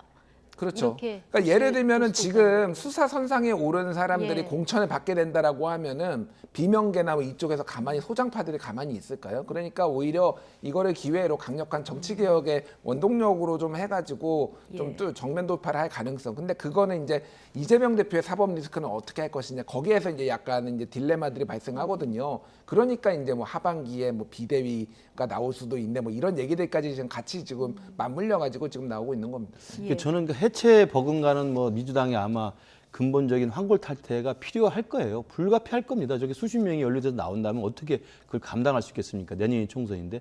문제는 그래서 아까 제가 당연히 혁신의 요구가 이루어질 거고 혁신의 방아쇠가 당겨져야 되는데 정작 지금 당대표인 이재명 대표가 똑같은 논리로 검찰들이 왜곡 조작한 것이고 정치 탄압이라고 이해를 하고 있는 한 어떻게 당대표가 이걸 혁신의 방아쇠로 활용할 수 있겠습니까? 저는 그래서 아까 객긴독긴이라는 게 이재명 대표 스스로가 똑같은 논리로 자기의 사법적 범죄 혐의에 대해서 지금 묵묵부답으로 지금 적반하장식으로 검찰을 욕하고 있기 때문에 모든 당의 의원들이 똑같은 범죄 혐의가 나와도 계속 같은 식이거든요. 이 상황에서 어떻게 누가 깃발을 들고 혁신을 주장하겠습니까? 쇄신하기도 굉장히 어려운 상황이다. 이렇게 보셨는데요. 자, 그 2021년 전당대회를 기점으로 해서 송영길 전 대표하고 그리고 친명계가 굉장히 긴밀해지지 않았습니까? 이번 논란이 친명계로까지 번질 가능성 어느 정도라고 보십니까? 그러니까 이거를 뭐 친명이라고 묶어서 볼 수 있을지는 저는 잘 모르겠습니다. 어쨌든 이거는 송영길의 사람들이지 친명이라고 볼 수는 없지만 말씀하셨다시피 지역구를 이제 내주고 서울시장 그러니까 송영길 대표가 서울시장 나가고 지역구 이재명 대표한테 넘겨주고 이렇게 해서 이게 굉장히 같은 이제 개파로 이제 사실상 이제 엮이고 있거든요. 그러니까 더 조금 궁색해지고. 이런 부분에 있어서 어떤 당의 사법 리스크에 대해서 방어를 하기가 이재명 대표가 좀 더 힘들어진 거는 맞는 것 같아요. 그러니까 그 부분에 있어서 쇄신 요구가 거세졌을 때 어떻게 할 것이냐. 그 이제 뭐 김근식 교수님 말씀하셨다시피 쉽지 않아 보이니까 더욱 더 이제 거취에 대한 압박이 뭐 가해지지 않을까 그렇게 보여집니다. 이 방탄 프레임에 계속 갇혀 있을지 당 쇄신의 기회로 삼을지 자, 민주당이 어떻게 할지 좀 지켜봐야 될 것 같고요. 국민의힘 얘기로 넘어가겠습니다. 자, 김기현 국민의힘 대표가 홍준표 대구시장을 당 상임고문직에서 해촉했습니다. 중진들의 읍참마속 주문을 받은 지 하루 만인데요. 발언 듣고 오시겠습니다. 최근 우리 당 지도부를 두고 당 안팎에서 벌이는 일부 인사들이 과도한 설전이 도를 넘고 있습니다. 특정 목회자가 억지를 부리는 것에 불과한 발언에 대해 일일이 언급할 이유가 없다고 봅니다. 앞으로 더 이상 이런 터무니없는 언행으로 국민 정서를 자극하는 일이 없도록 해줄 것을 요구합니다. 이런 막말에 동조하는 듯한 모습은 우리 당 전체에 악영향을 미칠 수 있기에 그동안 수차례 자중을 촉구했음에도 오히려 당 내외에서 이를 증폭시키는 듯한 행태에 깊은 유감을 표하지 않을 수가 없습니다. 네. 김기현 대표가 당대표의 직권으로 상임고문에서 해촉한다 이렇게 얘기했는데 이게 해촉도 당대표의 고유 권한인지도 궁금하고요. 그리고 해촉 배경으로 현직 정치인이나 지방단체장이 이 상임고문이나 이런 걸 맡지 않는다. 그러니까 중복으로 맡지 않는 게 관례다. 이렇게 설명을 했는데 임명이 이미 된 거 아니겠습니까? 그러니까 알아보니까 그 상임고문으로 홍준표 시장이 위촉된 게 정진석 비대위원장 때입니다. 그러니까 바로 직전에 비대위원장 시절에 홍준표 시장이 이제 상임고문으로 위촉이 됐고요. 이례적인 건 맞습니다. 그러니까 상임고문으로 위촉되신 분들은 현직의 정치를 떠나신 분들입니다. 그래서 당의 원로 분들이고 주로 이제 전직 당대표들이나 전직 국회의장 분들이시죠. 그래서 현직 정치권에서는 몸담지 않은 분들이기 때문에 오늘 김기현 대표가 이제 해촉의 이제 배경으로 설명한 현직 지자체장이 지금까지 관례적으로 당 상임고문에 위촉된 바가 없다는 말은 또 사실이 맞습니다. 이제 그런 면에서 보면 정진석 비대위원장 시절에 아마 홍준표 시장이 아마 강력하게 요구를 했는지 모르겠습니다만 이례적으로 대구광역시장을 맡으면서 상임고문으로 위촉이 됐고 그 부분을 이제 다시 제자리로 돌려놓는다는 의미로 김기현 대표는 오늘 해촉을 한 거고요. 이 상임고문의 해촉 사항은 최고의 의결 사항이 아닌 것으로 알고 있습니다. 그래서 당대표가 직권을 할 수 있고요. 문제는 이 상황을 어떻게 설명할 것이냐의 문제인데 저는 이제 우선 뒤에 가서 설명드릴 기회가 있겠습니다만 지금은 김기현 대표는 현직 우리 당의 원톱 당대표 아닙니까? 홍준표 대표는 당의 대선 후보였고 당의 전직 당대표를 2번이나 하신 분입니다.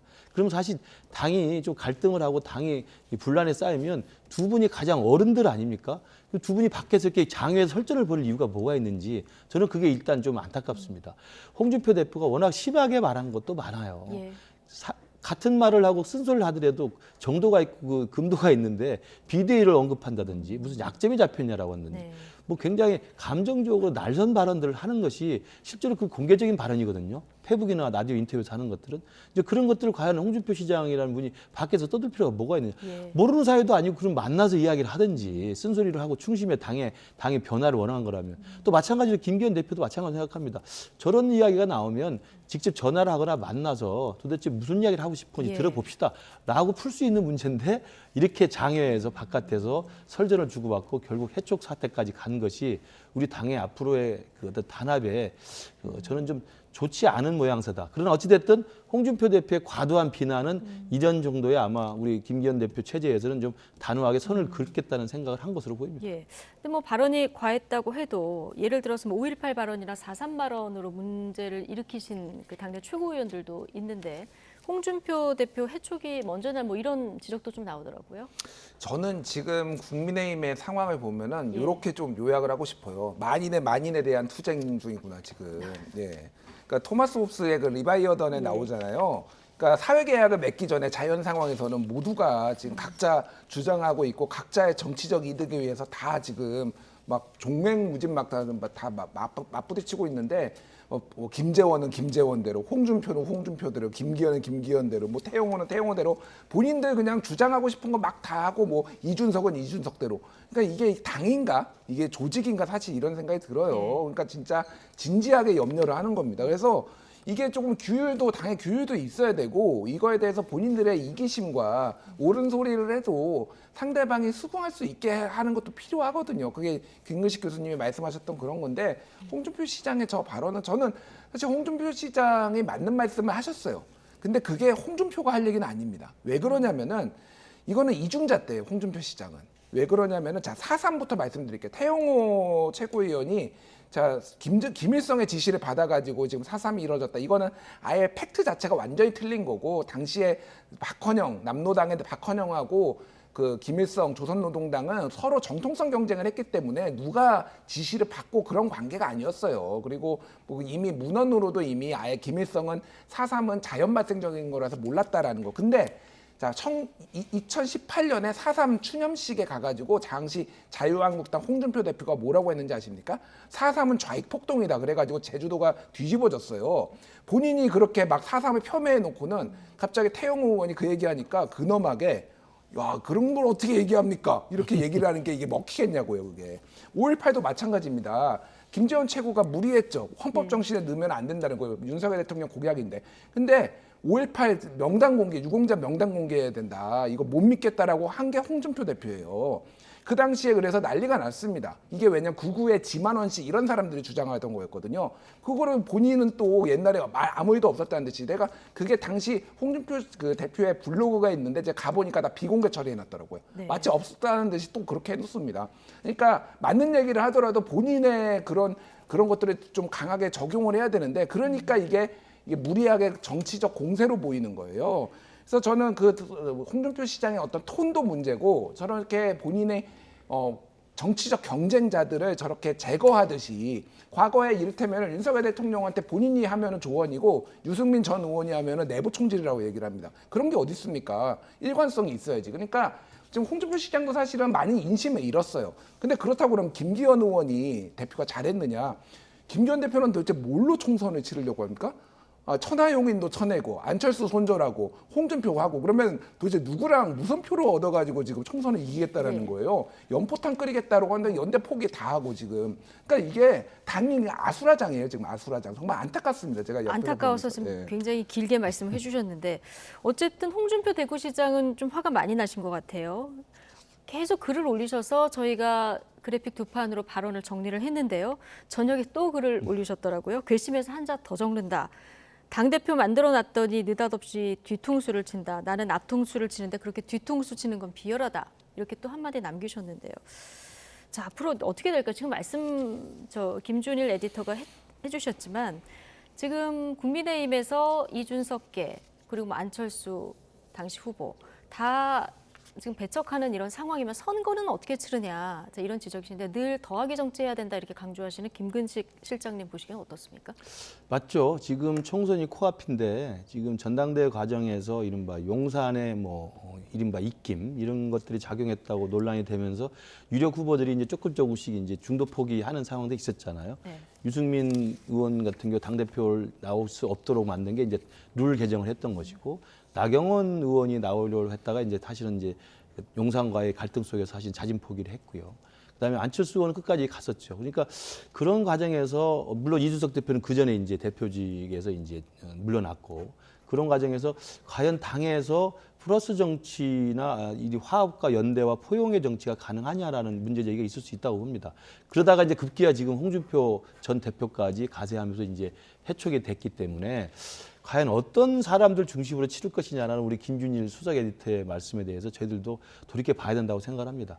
그러나 문제는 그겁이라고 생각합니다. 그러니까 당이 지금 당대표를 새로 뽑아서 새로운 지도부가 구성이 됐기 때문에 단합해서 총선 승리를 위해서 일사불란하게 가야 된다는 그런 목적의식이 분명히 있다고 생각합니다. 특히나 용산 대통령실, 그다음에 윤석열 대통령과의 호흡을 맞춰서 대통령을 뒤에서 계속 백업을 하면서 대통령의 얼굴로 치러야 된다는 걸 다 인정을 하고 있는데 그 과정에서 분리할 건 분리하고 같이 할 건 같이 해야 되는 저는 구분의 이 선이 그어야 된다고 생각을 하는데요. 예. 저는 개인적으로 생각한다면 그 이준석 그 대표가 이끌었던 천하용 그룹 같은 경우는 이준석 대표는 같이 하기가 힘든 게 당의 지금 민심입니다만은 천하용인이라고 하는 젊은 층과는 같이 가야 된다고 생각을 하고 그들 끌어안는 게 필요하다고 생각을 하고요. 그다음에 홍준표 대구시장 같은 경우도 저는 같이 가야 되고 본래 자유한국당이 괴멸 위기에 갔을 때 끝까지 지켜왔던 분이기 때문에 소중한 자산이라고 생각합니다. 예. 그러나 단 하나 지금 수석 에디터께도 말씀하셨지만 홍준표 대표의 언행에 상당히 문제가 있어요. 그러니까 스스로 자기 스스로의 막말 프레임, 그다음에 자기 스스로의 내로남 프레임, 자기 스스로의 주변에 사람이 없다는 자기 반성 이런 것들이 먼저 된 다음에 당에도 쓴소리하고 다른 사람도 비판을 해야 되는데 본인에게는 한없이 관대하고 남에 대해서 물론 자기 눈에는 보이지 않으니까 자기를 모르지만 남의 건 잘 보이지 않습니까? 그러니까 아마 훈수를 두다 보니까 과도하게 둔 것 같은데 저는 홍준표 대표가 당을 위해서 쓴소리를 하고 당을 위한 충심으로 일을 하더라도 자기의 기준을 똑같이 적용해서 해야 된다는 거 한 말씀하고 두 번째는 말을 할 때 말에 수위가 있는 겁니다. 예. 저는 김기현 대표에게 그런 이야기 할 수 있죠. 전광훈과 손절하는 게 필요하다. 그러면 점잖게 전광훈 세력과 손절하는 게 당을 위해서 필요합니다라고 말해주면 되는 것이지 무슨 약점 잡혔냐? 뭐 비대위로 갈지 모른다? 이런 이야기는 사석에서도 해서는 안 되는 이야기지 않습니까? 근데 그걸 공개적으로 하니까 이게 사람들을 불편하게 만드는 거거든요. 그래서 저는 말의 수위, 그다음에 자신의 한 언행과 지금 자신이 상대방에게 훈계하는 내용들의 일치, 불일치 여부 이것들을 좀 돌이켜보는 계기가 좀 필요한 것은 사실이라고 봅니다. 예, 지난 대선 지방선거 때는 이렇게 굉장히 의견이 다르신 분들도 다 합심해서 국민의힘이 선거에서 이겼었는데요. 지금 이 거꾸로 가는 이런 모습이라서 좀 답답한 마음에 양쪽 다 비판을 해주신 것 같고요. 자, 마지막 주제를 짧게 다뤄볼 텐데요. 윤석열 대통령이 거부권을 행사한 양곡관리법 개정안 오늘 결국 뭐 합의를 더 안 하고 재투표에 들어갔고요. 부결이 됐습니다. 네. 이러면 이제 폐기가 되는 건가요? 그렇죠. 예. 뭐 이거는 이제 오늘 290명 중에 찬성 177, 반대 112인데 290명이 투표를 했으면 계산해 보니까 194명이 찬성을 해야 돼. 3분의 2가 194명이더라고요. 그러니까 좀 차이가 많이 났죠. 그래서 국민의힘에서 아마 대부분 반대를 해서 당론을 했던 것 같은데 진성중 당시 이제 원내 수석부 대표 같은 경우에는 꽤 이탈표가 있을 거다 이렇게 얘기를 했지만은 결국 없었습니다. 그래서 이게 이제 진영 대결로 가버린 것 같아요. 그래서 좀 안타깝습니다. 개인적으로 이 과정, 이 전체 과정을 보면은 이 내용이나 이런 것들이 정말로 합의를 못할 것인가 이런 건데 결국은 이게 다 대결로 가가지고 이게 또 네. 폐기가 되는 이 과정 자체가 좀 안타깝고 그래서 뭐 윤석열 대통령이나 정부에서는 대안으로 내놨는데 막 그 매입을 더 많이 하겠다. 그 내용 자체가 굉장히 좀 포퓰리즘적이더라고요. 막 5조 원 얘기까지 막 나오고 있고 뭐 또 돈을 더 투입해가지고 아니 그 돈이면은 그냥 이거 민주당 법안 받아들이고 하면 되는 거 아니냐 이런 생각까지 들어요 사실은. 그래서 이게 정말로 합의를 못할 것인가에 대해서 좀 안타까운 부분은 있고 민주당도 이거는 이렇게 우리가 최선의 민생을 다해서 했지만은 발목 잡기는 윤석열 대통령과 여당이 하고 있다 이런 것들을 좀 강조하기 위해서 좀 오늘 강하게 밀어붙인 것 그래서 같습니다. 오늘 부결될 걸 알지만 표결에 들어갔다 이렇게 보시는 거죠? 그렇죠. 예, 뭐 만에 하나 뭐 운 좋게 가결되면 좋은 거지만 그럴 가능성은 높지 않았고 사실 오늘 그 전체적인 기조를 보면 어쨌든 이거 말고도 왜냐하면 또 법안 올려서 또 이제 거부권이나 뭐 또 되고 제의하고 뭐 이 과정을 지금 계속 지금 앞으로 밟지 않을까 그렇게 보여집니다. 그러니까 좀 간호법 제정안, 의료법 개정안 오늘 본회의에는 상정되지 않았습니다. 국회의장이 조금 더 이제 합의를 해봐라 이렇게 얘기를 한 건데 근데 말씀하신 대로 시간이 지나면 지금 양곡관리법 같은 그런 수순을 밟을 가능성이 굉장히 크거든요. 네. 어떻게 해야 될까요? 그러니까 민주당이 아마 총선 전략이 지금 당내에 워낙 리스크가 크고 당내에 쏟아지는 여러 가지 국민들의 따가운 시선이 있기 때문에 이걸 아마 다른 데에 돌리기 위해서 계속 입법 폭주를 하는 것 같아요. 그러니까 왜냐하면 169석의 거대 야당이기 때문에 마음만 먹으면 입법 활동을 계속할 수가 있습니다. 네. 그 입법 활동을 계속하면 그 계속하는 입법의 대상들이 특정 계층이 정해져 있습니다. 노란봉투법 특정 계층에 수혜를 줄 수 있는 법이 돼 있고요. 그다음에 양곡관리법도 농민들을 위한다는 듯 이런 그 나름대로 그 명분을 가지게 되죠. 그다음에 이제 간호법도 마찬가지입니다. 간호사라고 하는 특정 계층과 집단을 향한 겁니다. 그리고 똑같이 나와 있는 게 이제 의료법 개정안도 마찬가지고요. 이런 것들을 계속 거대 야당이라는 힘을 가지고 통과를 시켜버리면 그 계층에 대해서는 우리는 굉장히 여러분들을 위해서 열심히 일을 하고 있습니다라는 걸 보여주는 효과가 있고요. 그럼 그게 번번이 이제 대통령으로 넘어가면 거부권 행사에 의해서 안 될 거 아니겠습니까? 그러면 보십시오. 우리는 농민들의 쌀값 안정, 그다음에 간호사들의 권리, 그다음에 노조의 권리를 위해서 열심히 입법 활동을 했습니다만 윤석열 정부가 이걸 막았습니다라는 계속 프레임으로 윤석열 정부를 비난할 수 있게 된다고 이 상황이 보는 거예요. 반복되면 정부 여당의 그렇습니다. 부담이 더 간다. 이렇게 왜냐하면 지금 내년 총선은 결국 거대 야당이 윤석열 정부의 국정을 발목 잡는 게 더 나쁜 것인지 아니면 윤석열 정부가 국정을 잘 돌보지 못하는 게 나쁜 것인지에 대한 평가거든요.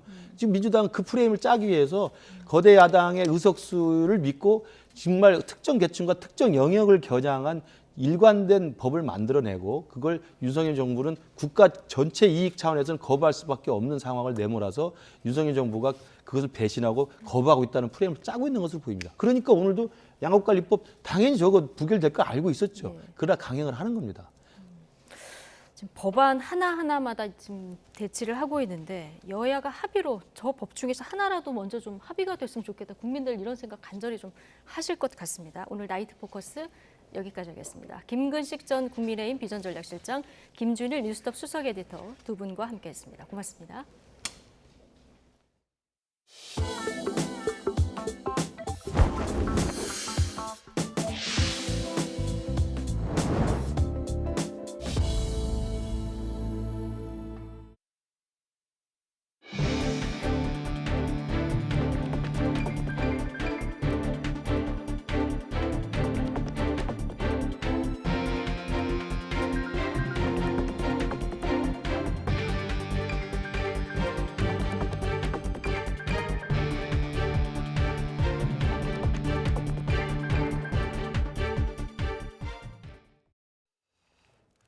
유명 대학병원 종합건강검진에서 이상이 없다는 결과를 받았는데 불과 넉 달 만에 3기 암 진단을 받고 폐의 절반가량을 절단하는 수술을 받았다는 제보가 들어왔습니다.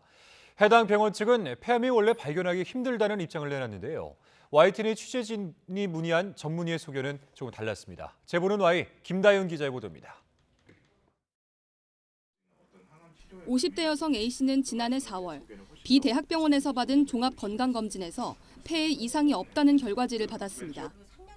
그런데 넉 달 뒤 호흡곤란을 느껴 다시 B병원을 찾았는데 폐암이 의심된다는 소견을 들었습니다. 뒤늦게 의사는 조직검사를 권했지만 다른 대학병원으로 옮겼습니다. 이미 신뢰가 떨어졌기 때문입니다.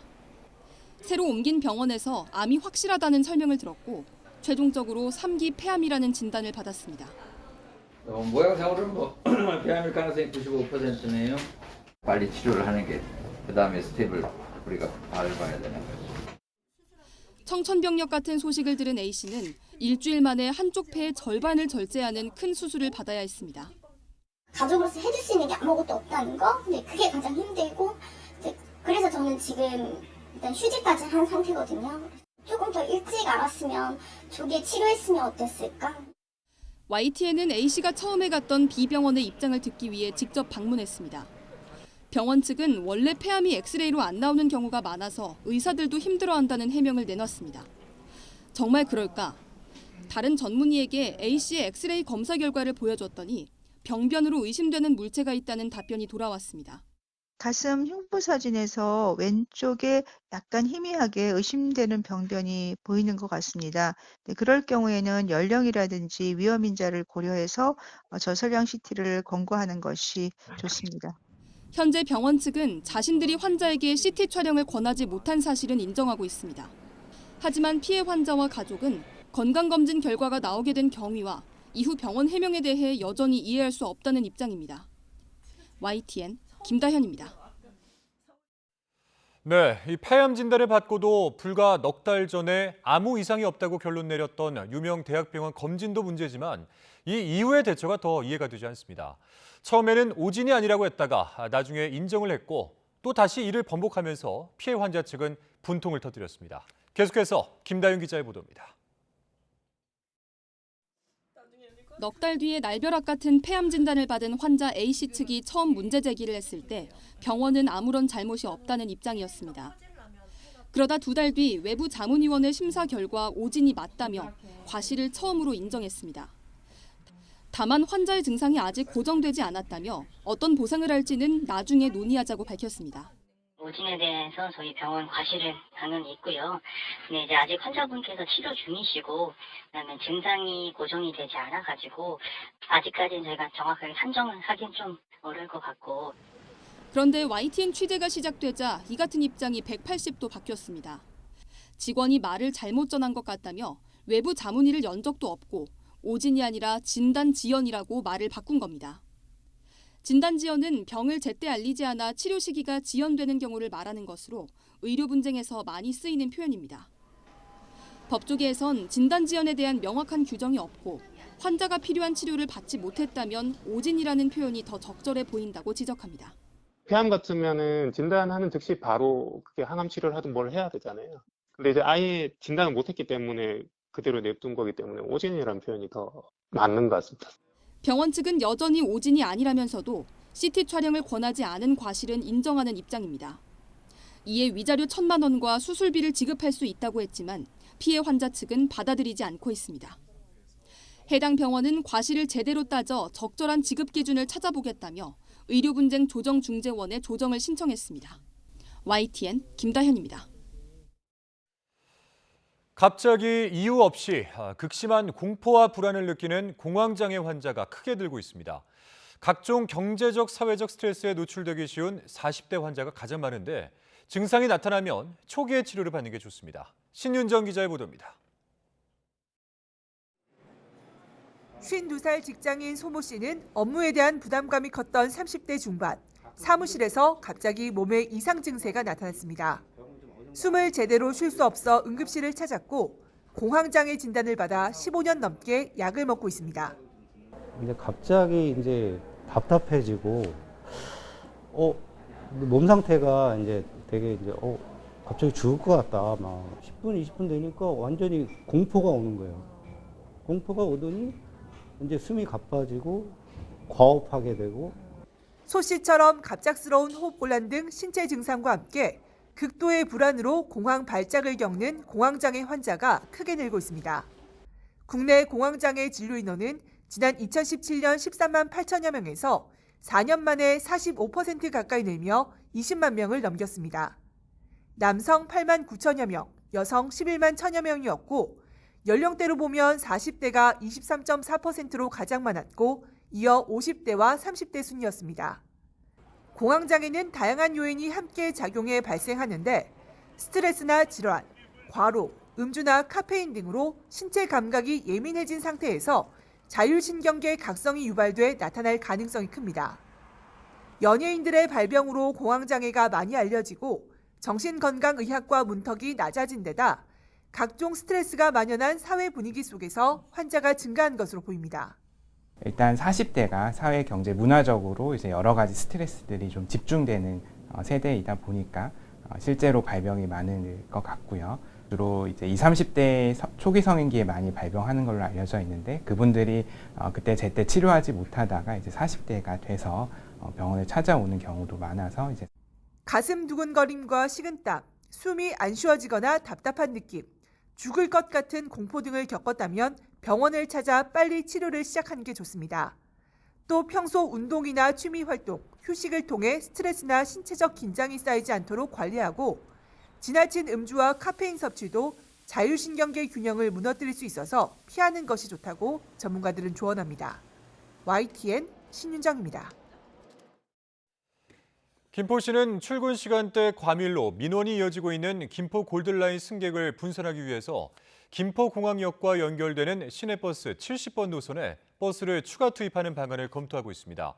김포시는 이 노선이 주요 환승역인 김포공항역까지 이어지는 만큼 김포 골든라인 승객을 분산하는 효과가 있을 것으로 보고 있습니다. 또한 하행선 종착역인 서울 강서구 김포공항역 주변 도로에 버스 전용 차로를 신설하는 방안도 서울시에 건의하기로 했습니다. 김포 골든라인에서는 그제 아침 승객 3명이 호흡곤란 증상을 호소하며 잇따라 쓰러졌습니다. 제주에서 치매 노인을 속여 수천만 원을 가로챈 60대 남성이 경찰에 붙잡혔습니다. 요양보호사인 것처럼 접근해 피해자의 은행 통장을 자기 지갑처럼 사용했습니다. 고재영 기자입니다. 모자를 쓴 63살 A씨가 은행 현금 인출기에서 돈을 뽑습니다. 10만 원을 뽑은 뒤 10,000원만 78살 B씨에게 건넵니다. A씨가 B씨의 통장에서 돈을 뽑아 가로채는 장면입니다. B씨의 자식들이 범행 사실을 알고 신고하자 경찰이 수사에 나섰고 눈치를 챈 A씨는 비행기를 타고 제주에서 서울로 달아났다가 김포공항에서 붙잡혔습니다. 경찰은 A씨가 5년 전 B씨에게 자신을 요양보호사라고 소개하며 접근해 환심을 산 뒤 범행을 저지른 것으로 보고 있습니다. 치매 질환을 앓고 있는 노인에게 접근 자신이 돈을 모아주는 것처럼 행사하면서 피해자를 세뇌시켜 3,500여만 원이 현금을 강취 또는 절취하는 수법으로 경찰은 A씨 집을 압수수색해 B씨 명의의 통장 3개와 도장 1개를 발견했습니다. B씨가 공공근로하며 돈을 모은 통장을 A씨가 마치 자기 지갑처럼 사용한 사실이 경찰 조사 결과 확인됐습니다. A씨는 피해자에게서 가로챈 돈의 일부를 자신이 사는 집의 월세 보증금으로도 사용했습니다. 피해자의 자식들은 A씨가 치매를 앓는 어머니에게 접근해 범행을 저지른 사실에 분노를 감추지 못합니다. 피해자한테 이렇게 정신적으로, 육체적으로, 금전적으로 이렇게 피해를 당했다는 사실에 대해서 치가 떨릴 정도로 분노가 쏟았고요. 경찰은 A씨에 대해 갈취와 절취 혐의로 구속영장을 신청하고 추가 피해 여부를 조사하고 있습니다. YTN 고재영입니다. 이번에 산불이 났던 강릉 경포호 일대는 대표적인 동해안의 관광지죠. 유난히 펜션이 많아서 그만큼 피해도 컸습니다. 하지만 일부가 불법 건축물이라 보상이나 지원 과정에서 혼란이 불가피한 상황인데요. 산불 원인에 대한 책임 공방도 예상되고 있습니다. 지환 기자입니다. 동해 해변 옆 펜션 단지가 시커멓습니다. 바다 방향 바람을 타고 날아온 불에 순식간에 잿더미가 됐습니다. 그을린 건축 자재뿐 건질 게 없습니다. 하지만 추후 복구비 지원은 다소 어려울 전망. 일부는 허가 없이 지은 불법 건축물이기 때문입니다. 우리나라에서 산불은 사회적 재난에 포함됩니다. 집을 잃은 이재민은 누구나 숙식비를 포함한 생활안정지원금을 받을 수 있습니다. 영업시설의 경우 위로금이 지급됩니다. 특별재난지역 선포로 국비 지원이 가능한 상황. 하지만 무허가 건물이나 불법 증축, 무신고 영업장은 추후 복구비 지원에서 제외될 수 있습니다. 불법 숙박시설은 의무 가입해야 하는 재난배상 책임보험 역시 들지 않았습니다. 불법 건축물 같은 경우 건축물 등기가 없잖아요. 무허가 건물이잖아요. 그죠? 증빙 자료가 일단 기본적으로 토대가 돼야 되고 기본은 등기가 건축물 대장이 있어야 되는 게 맞습니다.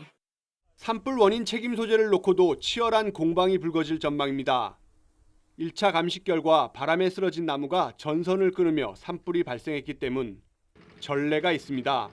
지난 2004년 속초 청대산 산불. 고압선 불꽃이 원인이지만 과실로 잡히지 않아 형사 책임은 아무도 지지 않았습니다. 2019년 강풍에 따른 전선 난선으로 산림 1260헥타르가 불에 탄 속초 고성 산불 역시 마찬가지. 업무상 실화 혐의로 재판에 넘겨진 한전 직원들은 1, 2심 모두 무죄가 났습니다. 손해배상 역시 4년이 지난 현재까지 결론이 나지 않은 상황. 20여 가구는 여전히 임시주택에 머물고 있고 주민들은 이자 부담 고통에서 헤어나지 못하고 있습니다. 다시 집을 지었고 그리고 다시 장비를 나서서 참여 현장을 뛰어들었습니다. 한 달에 이자만 456만 원 정도를 지금 매일 내고 있습니다. 너무 힘듭니다. 복구비부터 책임 소재에 따른 보상과 앞으로 있을 국민성금 배분까지 적지 않은 혼란이 불가피할 전망. 터전을 잃은 이재민들의 회복까지는 이번에도 상당한 시간이 걸 것으로 보입니다. YTN 지환입니다. 구글이 해외 이용자들의 정보를 미국 정보기관에 넘겼다는 의혹과 관련해서 국내 이용자들이 구글 측에 정보 제공 내역을 공개하라면의 소송에 대법원 판단이 9년 만에 나왔습니다. 대법원은 구글이 개인정보 제공 내역을 공개하라고 판결하면서 미국 법에서 부여한 비공개 의무도 일단 정당한지부터 따져야 한다고 판단했습니다. 최민기 기자입니다. 지난 2013년 에드워드 스노든의 폭로로 미 국가안보국 NSA가 전 세계 각국 전화와 이메일 등을 대량 수집하는 프리즘 프로그램을 운용하고 있고 그 프리즘이 구글로부터 해외 이용자의 개인정보를 제공받았다는 사실이 알려졌습니다. 이에 국내 시민활동가들은 자신들의 개인정보가 미 정보당국에 들어갔을 수 있다며 제3자 정보 제공 내역을 공개하라고 요구했고 구글이 이를 거부하자 2014년 소송을 냈습니다. 구글은 모든 소송은 본사가 있는 미국의 연방 또는 주 법원이 전속적인 관할권을 가지고 있기 때문에 한국 법원에서 다툴 사안이 아니라고 주장했습니다. 그러나 1심에 이어 2심 재판부는 원고들의 소송 제기는 적법하고 구글이 개인정보를 제3자에게 제공한 내역을 공개하라고 판단했습니다. 대법원도 앞선 판결과 마찬가지로 구글이 정보 제공 내역을 공개해야 한다고 봤습니다. 한 발 더 나아가 앞서 2심에서 미국 법으로 비공개 의무를 부여한 사항은 구글이 공개를 거부할 수 있다고 판결한 부분도 심리가 부족하다며 서울 고등법원으로 돌려보냈습니다. 외국 법령에서 정보 공개를 제한한다는 이유로 이를 곧바로 비공개의 정당한 사유로 인정할 수 없다는 게 대법원 판단입니다. 재판부는 우리 헌법과 법의 취지와 부합하는지, 개인정보 보호 필요성보다 현저히 우월한지 등을 종합적으로 고려해 비공개 사유의 정당성을 판단해야 한다고 지적했습니다. 파기환송심을 통해 공개 대상 정보가 늘어날 가능성이 열린 겁니다. 그 거절에 정당한 사유가 있는지를 판단할 때 외국 법령상 비공개 의무와 함께 감안하여야 할 기준들을 제시함으로써 관련된 여러 이익들을 균형 있게 고려할 수 있는 방안을 제시하였다는 점에 의의가 있습니다. 이번 판결의 원고 측은 다국적 기업을 대상으로 이용자의 권리를 보장한 판결이라며 환영 입장을 나타냈고 구글은 우선 판결문을 면밀히 검토할 계획이라는 입장을 밝혔습니다. YTN 최민기입니다. 우리나라 반도체 산업에 또 하나의 악재가 발생했습니다. 미국의 인텔과 영국의 ARM이 파운드리, 즉 반도체 위탁 생산 시장을 놓고 동맹을 선언해서 삼성전자의 경쟁사가 또 하나 늘어나게 됐습니다. 김원배 기자의 보도입니다.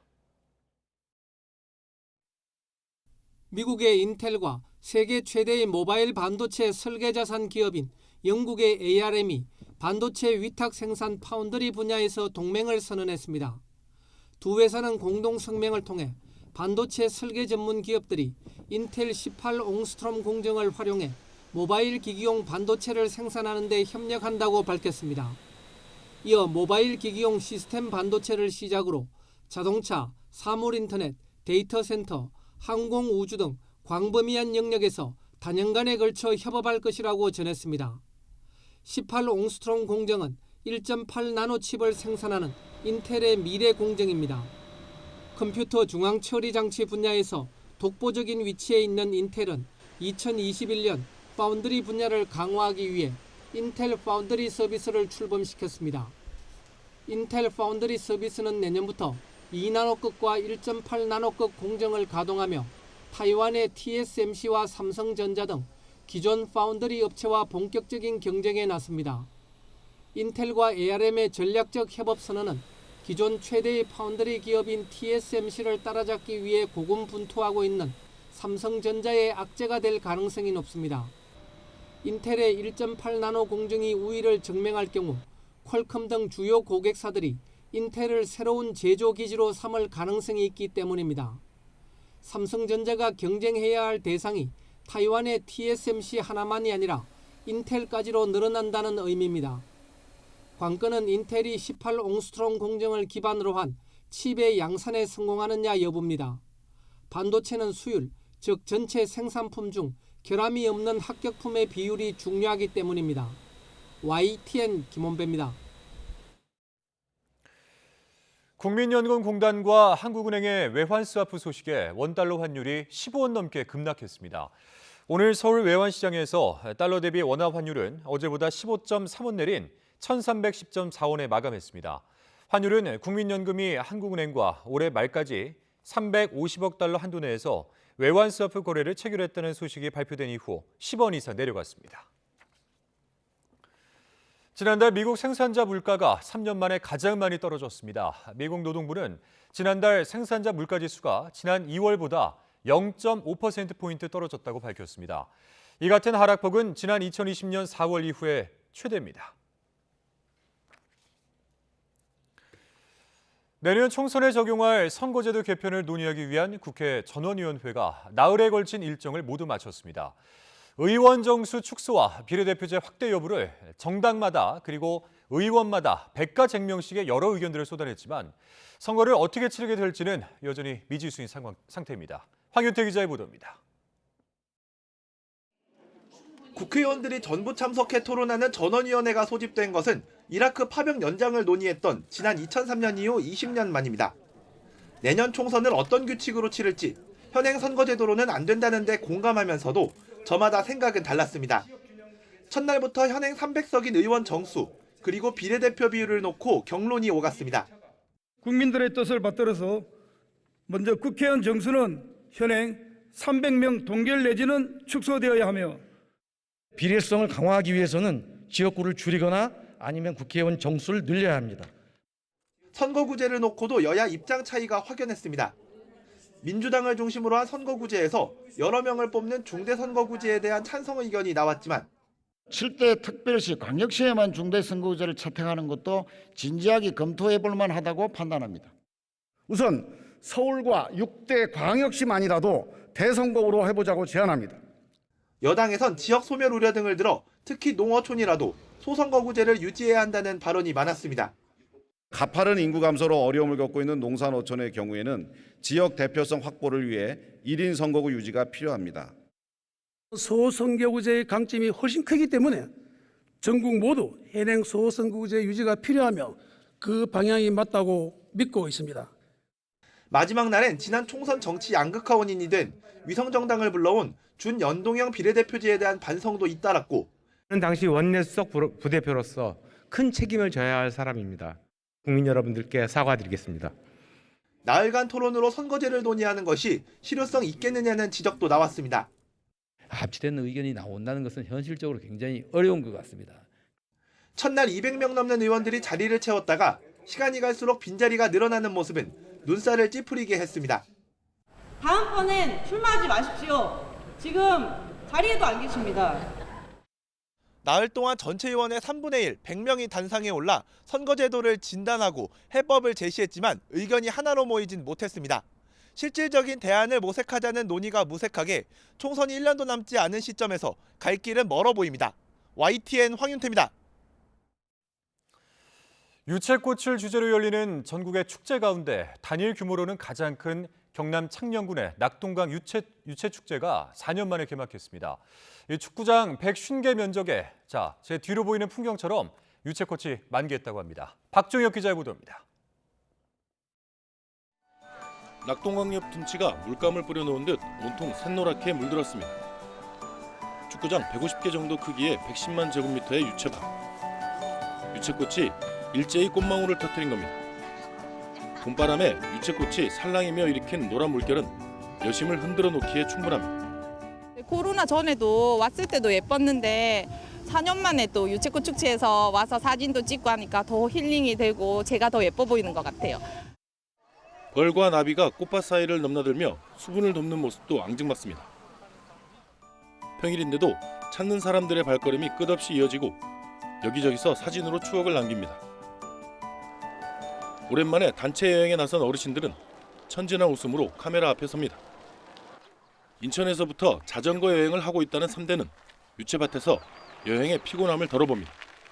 화창한 날에 이 유채꽃밭을 봤더니 마음이 정말 너무 화사해지고 그동안의 피로가 좀 많이 이렇게 날아가는 것 같이 굉장히 좋습니다. 창녕 유채는 꽃을 보기 위해 키우는 것이라 씨앗 수확량은 15톤가량에 불과합니다. 하지만 품종이 좋아 전국의 다른 지자체에서 구매하기도 하고 유채 기름도 짜서 농가 소득에 보탬이 됩니다. 나머지 12.5톤 정도는 다른 곳에 이 씨앗을 판매하거나 유채 기름을 만들어서 판매를 해서 농가의 소득을 이렇게 창출하고 있는. 코로나19로 4년 만에 다시 열린 축제엔 100만 명 이상 다녀갈 것으로 전망됩니다. YTN 박종혁입니다.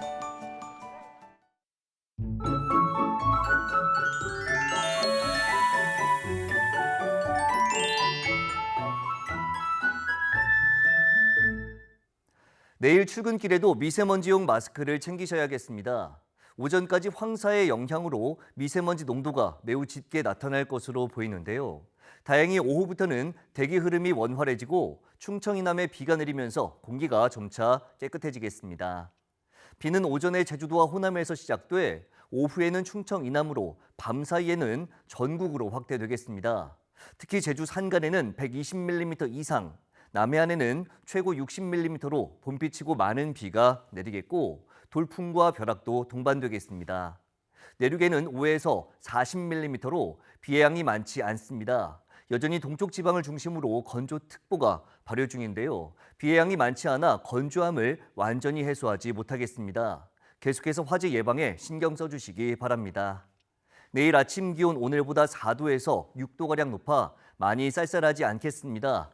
서울 11도, 대전 8도, 광주 11도, 부산 13도로 예상됩니다.